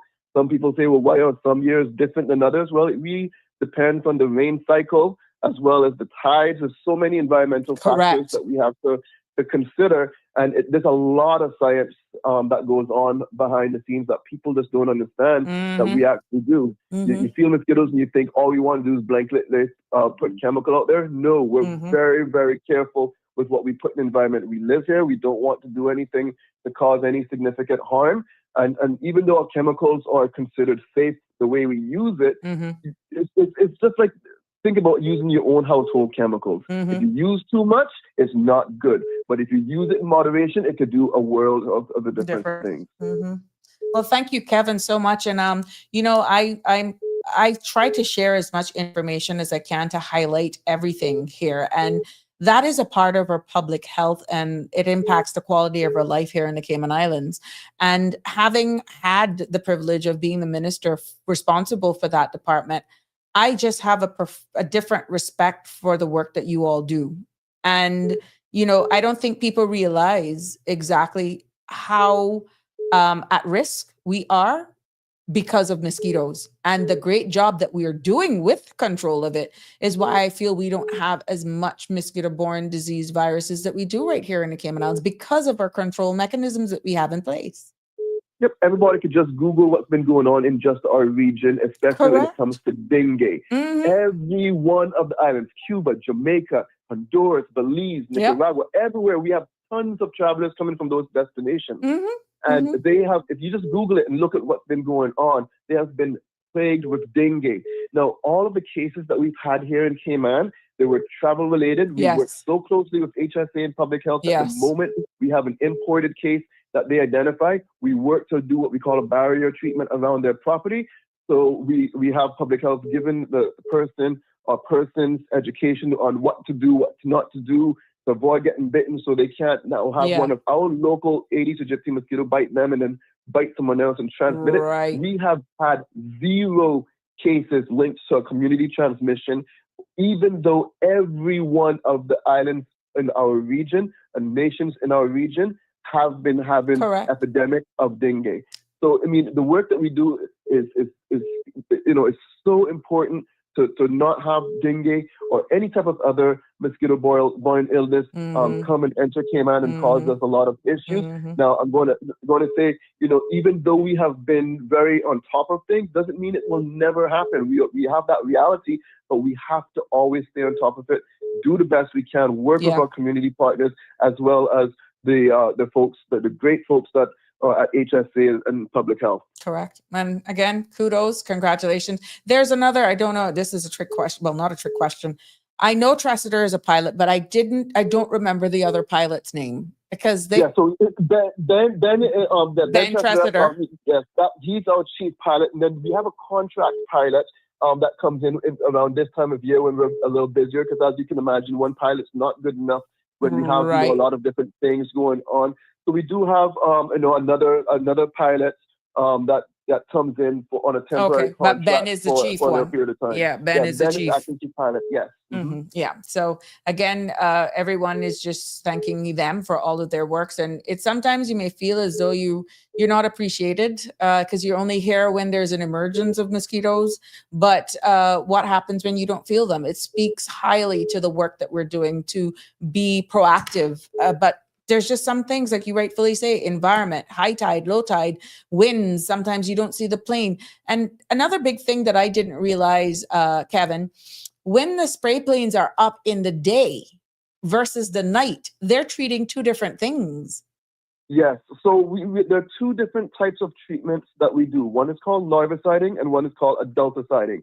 So adulticiding, that's the one that takes place in the evening time. And that operation will start 15 minutes after sunset, depending on the time of year we're in. The sun does set either earlier or later. Right. So whatever 15 minutes is after sunset, that's when we're doing adulticiding. And that is when we're trying to eliminate the adult mosquitoes. The ones who have already hatched. Yeah.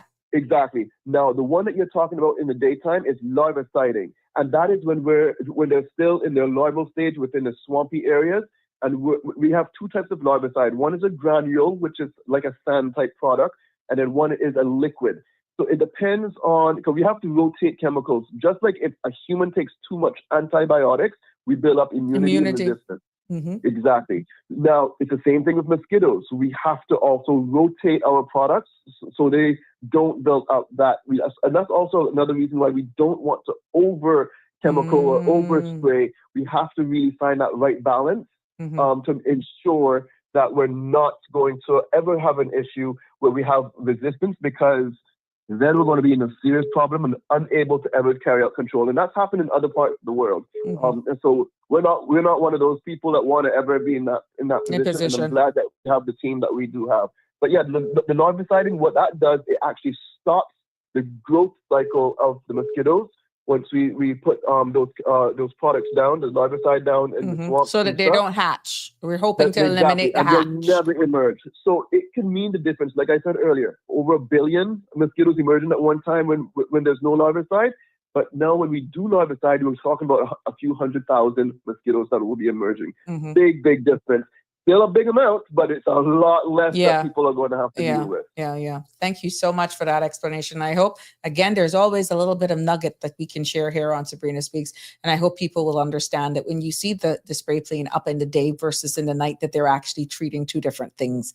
But thank you, Kevin. I want to let people know one more thing, because this is one of the complaints that we do have about the aircraft. I know the caller was very happy to see the wings kind of tipping and stuff. But one of the primary concerns we do, or not complaints we have from the public is, oh, that plane was just above my rooftop. It was flying so low. So the plane actually is about 100 feet, and it has a lot of different safety protocols and measures that the pilots utilize. It has to be that height for a particular reason, and to ensure that we are applying the rate of chemical at the correct speed, and it also takes into account the winds, and it has to be at that height.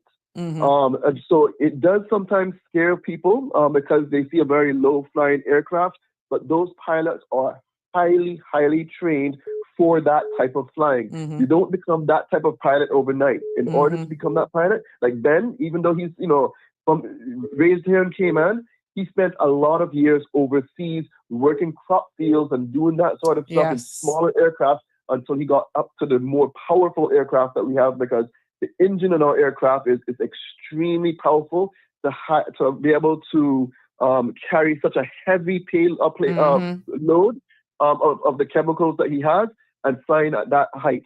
So he's very trained to be able to fly at that level. And again, we take safety it's very important for everything that they do. It does look scary when they're flying low, but it is very controlled. Correct. Thank you so much for that explanation, and kudos again to the team out there. And thank you pleasure. for all that you do. Have a great weekend, everyone. Likewise. Take care. Yes, there you have it. It's not just a regular pilot, as Kevin said there. They're like dusting of crops. Like, you see those low flying planes in the US and Canada and stuff where they have acres and acres of vegetables or shrub and stuff that they need to actually put to kill bugs or whatever it is they're doing, or even fertilize them. You can't just be a regular pilot and just do what Cressida is doing. No, it's not that easy. Good evening, Michelba. Welcome back. He done rectify who the pilot was, because I know Mr. Tressida. Ben Tressida. Ben. We have Ben, Michael, and Richard. But I know it's not Richard, because I'm the one that along with my sister-in-law daughter. But Mr. Tressida used to come out here every evening when I had the donkey jock and feed him with carrot with a little boy. I don't know which one of them it was. But yes, I got to give a big shout out to Mosquito Research, because they're my people. Because up in here, where I live is a highly prune, known for mosquitoes. Because when Miss Nelda McCoy was living, they had set a trap up in here. And when I had the donkey, they used to come out in here and spray special for him. And I know Naila era one that worked in Martiuk. I used to clean their office for them airport when they used to spray the planes. You know, they don't clean no more. And then when they used to go and spray the boats, and I used to clean. And I know Gilbert, I know Solomon, I know Leo, I know Marcus, I know Ricardo, I know Naila, one woman. Yes, I want to got a call and say mosquitoes high up in here, and John Barry and them, and they come in with that. They don't send out the plane, they're sending out the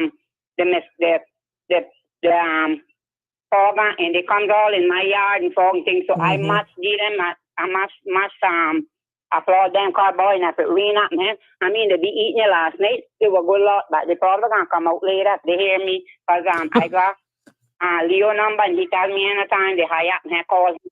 Okay, a good job there, my people, they keep us good. So you need to give them a big kaboom, because they're the bomb. There we go. I tell them, we're not going to mosquitoes like what we had in the 60s when I come in here, 62 when I come here, neither, because I was my boss. We should have had the mosquitoes before he did it, what we had then, and then we wouldn't have all these new songs. He said, wrong here. I said, you wouldn't do say that. I remember if I go out in the evening to pick plants for them dummies when I was living down way, the place in town, I can't remember what name right now, but anyway, when I go out like that, I could do my hand like this, and I get to school, and you let them go, and they look like flies. I mean, in the 60s, plenty of mosquitoes when came on. We don't have no mosquitoes now, thanks to them, because they kill plenty. They do a good job. But we still got, and what we call them little gallon nippers, them little saltwater gyms, they call them, whatever, the one with the little cock up, bounty boy, they can bite. And they be itching you for months, weeks. They like to fly. I want to ask you, when you went there, man, you say you went there, but I don't like that because they're too quiet for me. And then they had plenty of sandflies, and boy, I hate them. It's worse than the mosquito because you can't see them. They're so fine, and they used to attack my head. They used to have my scalp itching. Oh, wow. Some people, they don't go them like that now, but that was years ago when Miss Wilder, and then we're living down in Mr. Jones. Before they went back to the way we went we went down with them, and actually I went to Cayman, more than I Cayman back, because I've not really been to Cayman back itself like that. I've been to the airport 2 times, but not right into Cayman back. But yeah, that's a quiet thing too. I mean, I'm not outgoing person too much, but don't have bad enough, not the worst. I don't know. If you want to relax and for quietness, I guess you can go them places, but I don't really like them. Right. Thank you so much. Yes, ma'am. All righty. Always a pleasure. But they got the mosquito research 100%. There we go. We're going to give them another kaboom. Yeah, well deserved. There we go.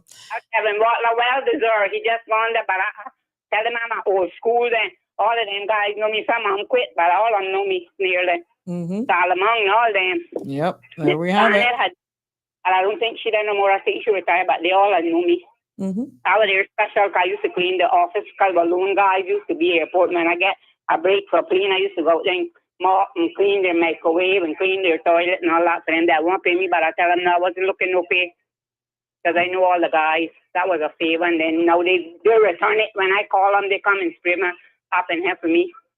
Okay.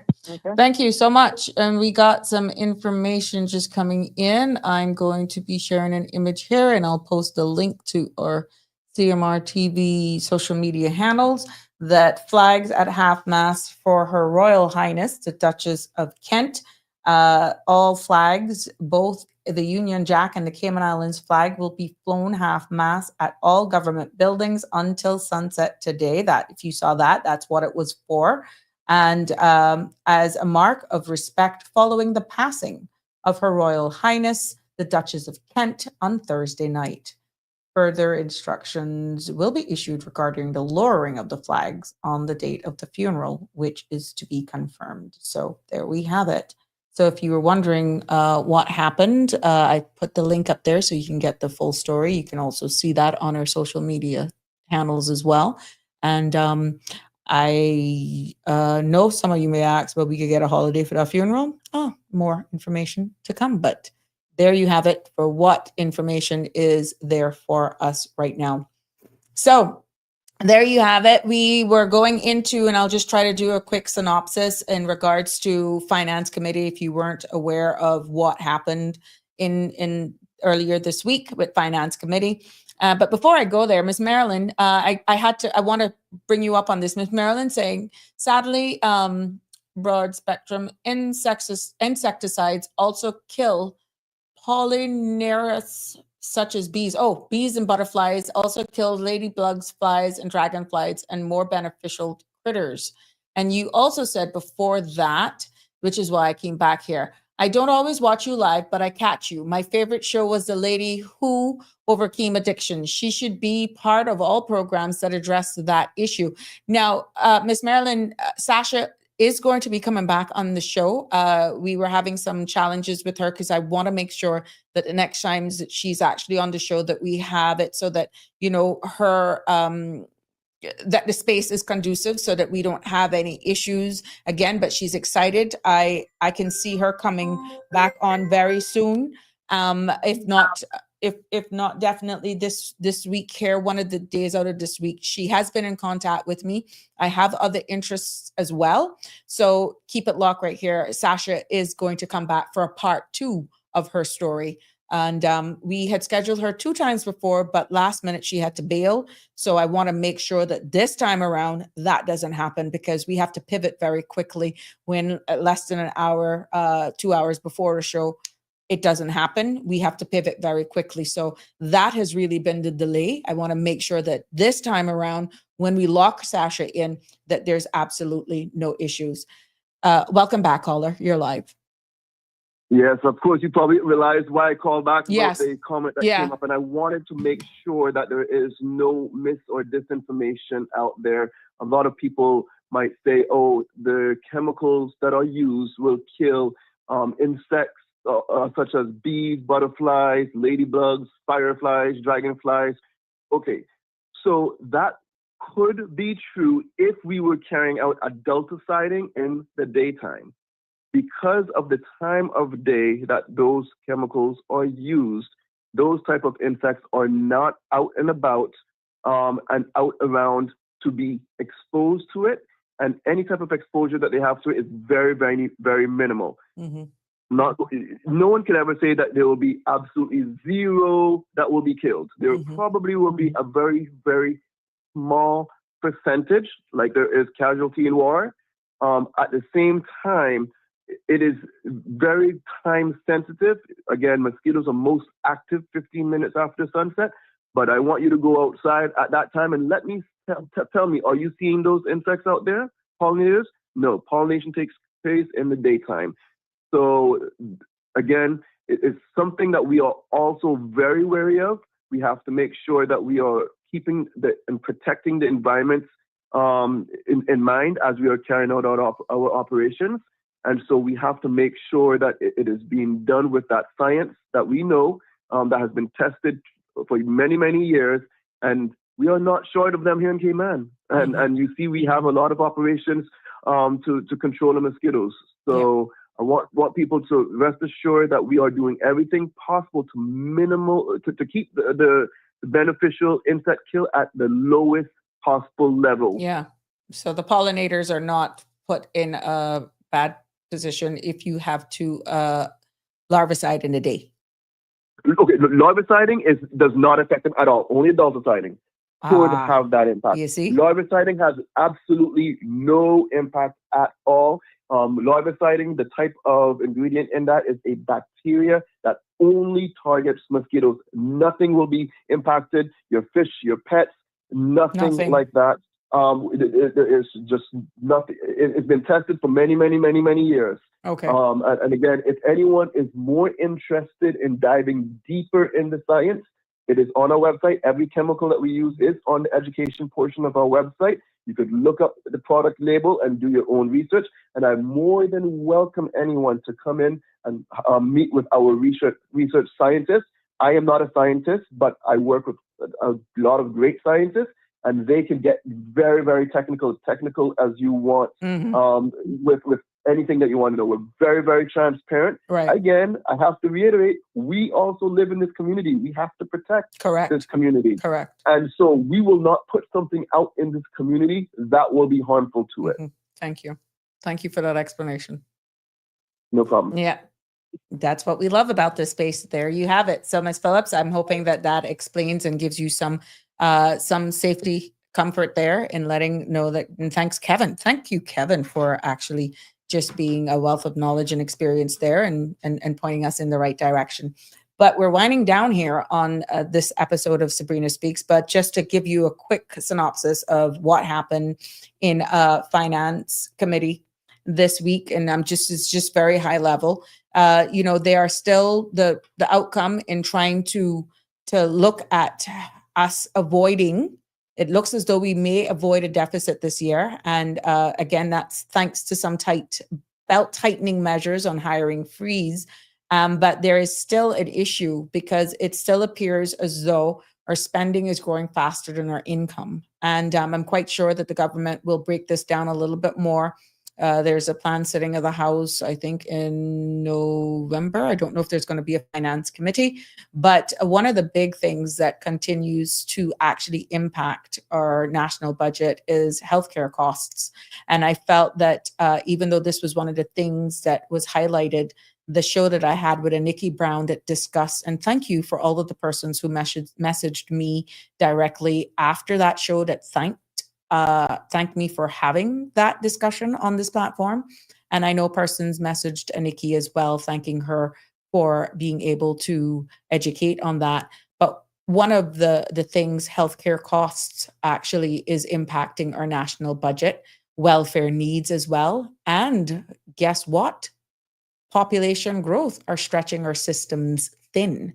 And another thing that was brought up as well in the synopsis from what is coming out in that, and which is going to make this budget for the next 2 years, 26 to 27, 27 to 28, their next 2-year budget that is actually going to be put forward in by the end of the year, is that it has been noted that with pensions and insurance falling short, that the government is left holding this bag. Remember, that was one of the things that we spoke about. That was one of the things.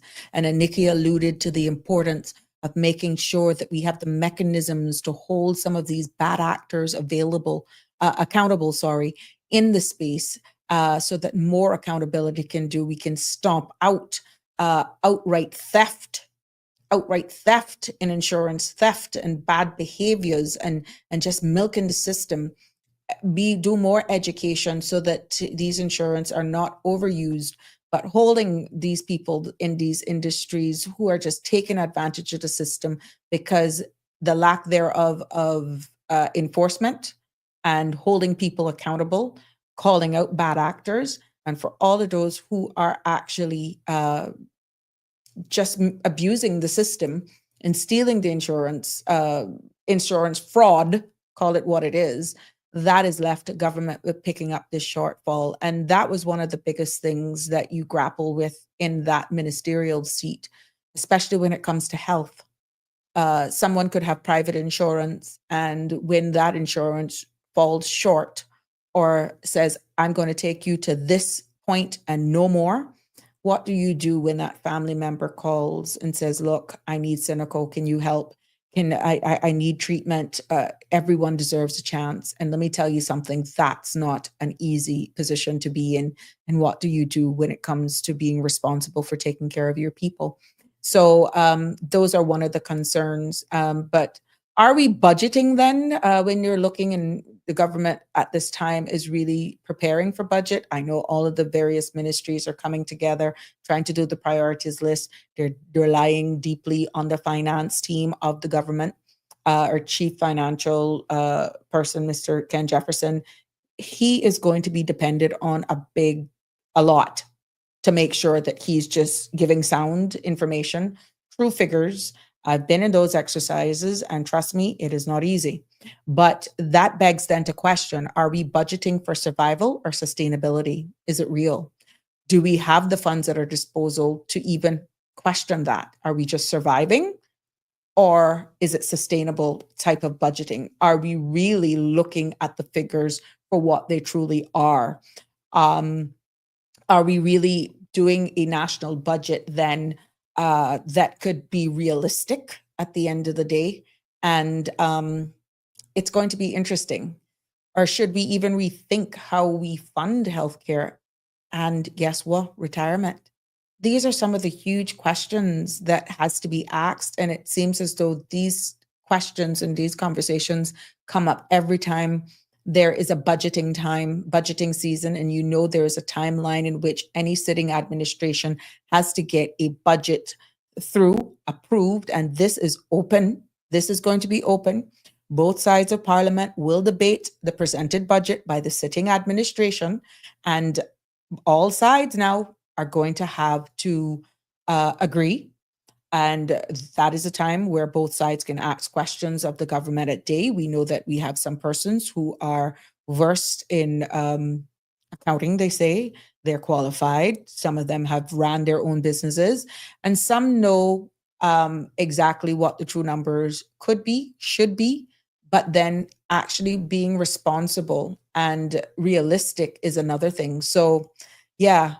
What would you cut or invest in if you were holding the purse strings? That's something to think about. Are we going to continue with these pet projects? Are we going to see some of these pet projects go frozen because we're looking at reality that we have to prioritize? Is national security now going to be a huge thing? Are we going to look at that from a national perspective? And the reason why I'm saying that is into another discussion that I'm about to go in, and hopefully I will cover that in the next couple of seconds. So it's going to be quite interesting with what's happening and the geopolitical climate that we're now in our region. Just going straight into what's happening in the region. There was a Caribbean Risk Conference this weekend that took place in Barbados. And that was actually to talk about the climate and digital threats. Again, very interesting, because I spoke about the use of artificial intelligence. How are we preparing our future, our children, yesterday from the education standpoint? And look, this week there was in Barbados, the Caribbean Risk Conference that tackled climate change, economic instability, and digital disruption. Can you imagine? Yeah. And I could probably go a little bit more into that, but that would be another show because it is relevant to us here. And one hot topic at this week's conference was misinformation and AI manipulation. So when you look at it, it begs to question, are we here in the Caribbean ready for the next wave of disruption that could be caused by artificial intelligence? Are you grappling to decide whether or not I am real or not? What would be the telltale signs if this is somebody cloning my site, this platform? What would be triggers maybe in the way we communicate in this virtual space to let you know that is not a Sabrina lookalike AI generated? I mean, it's going to elevate the way we even communicate. And another thing that comes up is, what does resilience mean to you personally and nationally? Are we really looking at it full circle? And these conversations are happening right at our doorstep. And I just feel that with everything happening right now, even looking beyond our shores, we can't just remain so insular, in my humble opinion. And with the latest event, I said this yesterday, and I gave some breaking news about what the President of the United States announced yesterday and Caribbean impacts that it may have. I mean, when you look at Tuesday, President Trump confirmed this precision strike on a drug vessel in our southern Caribbean waters. And I think based on what's in the public's domain, there were 11 people, killing 11 linked to a particular cartel there.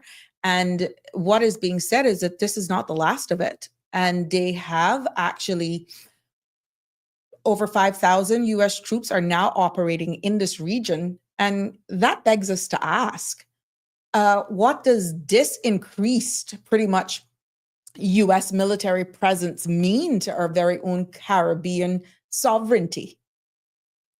That's strong. You have all, those who have followed me from the campaign, I have been beating the drums about national security, national security, national security. Do we even understand what that means? And I aim to break that down in maybe a 3-series part. But that word Caribbean sovereignty and proximity matters with what's happening. And even though we're the Caribbean, we are considered the Americas. That's a total different conversation. So how should we, Cayman, respond to the shifting US politics? Understanding proximity matters. Yes, we're a British overseas territory citizen or jurisdiction, sorry. But that doesn't take away from where we are actually located. And this is happening right on our doorsteps. So I just think we need to pay close attention to that. I don't want to miss any of the thing because I'm going to do a wrap up. Oh God, it's 7:01. Yes, I could listen to her again. Yes, she's going to come back. Melita, everyone, it looks like this is my time for the show. Marilyn, thanks for that, Mr. Walter. Yes, she explained. And why you think, TD? All little time change. Oh, what do you think, TD? A little time change. Well, I don't know. No. I'm not going to go over. But honest to God, as we wrap up this open mic section, thank you for all of the persons who shared their stories and who actually commented. And whether you called in or you just listened quietly or you were part of this entire movement that we're creating here on this Sabrina Speaks platform, I want to leave you all with a challenge. And I'm going to ask you all, if you're besides you all that are going on cruises, Jimbo, thank you so much. I would love to have a participating show on AI. Yeah, you brute. Yeah, that'll be interesting. Right here, Jim, it's probably already there, but they don't know what I'm going to wear, you see. So that's going to be the trigger. I'm going to have to give a little code. Can you imagine? AI is asking whether or not I'm a robot? That's where we're going. But that will be very interesting. Again, it's the times that we're living in. We're trying as human beings to confirm and answer a robot, telling a robot that we're not a robot. Let that sink in for a little while. But yeah, let me leave you all with this challenge. Just do one thing that uplifts your community. Even if it's small or it's big. You get a pass if you're going on a cruise. You get a pass if you're going on a cruise. And remember that culture isn't just what you inherit, that it's what we create. So as we head into this weekend, I want to leave you with this reminder. Please, I beg you to stay vigilant, whether it is in our neighborhoods or in our news feeds or our national conversation. Awareness is our strength. But strength isn't just about standing alone. There's power in togetherness and in showing up for each other and speaking the truth, sharing stories, and just standing firm on our values. We are one people, one Caribbean, from the shores of the Cayman Islands to the hills of Dominica and the rhythms of Jamaica to the voices of Barbados and Trinidad. We are bonded by culture, courage, and community. So this weekend, let's carry that unity with us. Let's be bold in our vigilance and generous in our spirit and proud of just who we are. And yes, until Monday, I'll be right back here. Thank you for sticking with me. And please stay curious, stay connected, and stay Cayman proud. Until Monday, please do have a safe and fabulous weekend. God bless. Please be careful on our roads. I don't want anything interrupting, or I don't want to hear any bad reports over the weekend. God bless. Love ya. Cheers. To a weekend and a productive week. God bless. That's a wrap for today's edition of Sabrina Speaks. Thank you for tuning in and for being part of the conversation. Remember, the dialogue doesn't stop here. Stay engaged, stay informed, and most importantly, stay empowered. We'll be back tomorrow at 5 p.m., same time, same place, right here on CMR TV and radio, where your voice matters and your truth is heard. Until then, Cayman, take care of yourself and each other. That's it for today's edition of Sabrina Speaks, where your voice matters, your story counts, and your truth is always welcome. Join us weekdays from 5 until 6:30 p.m. right here on CMR TV as we dive into the topics that matter most to you.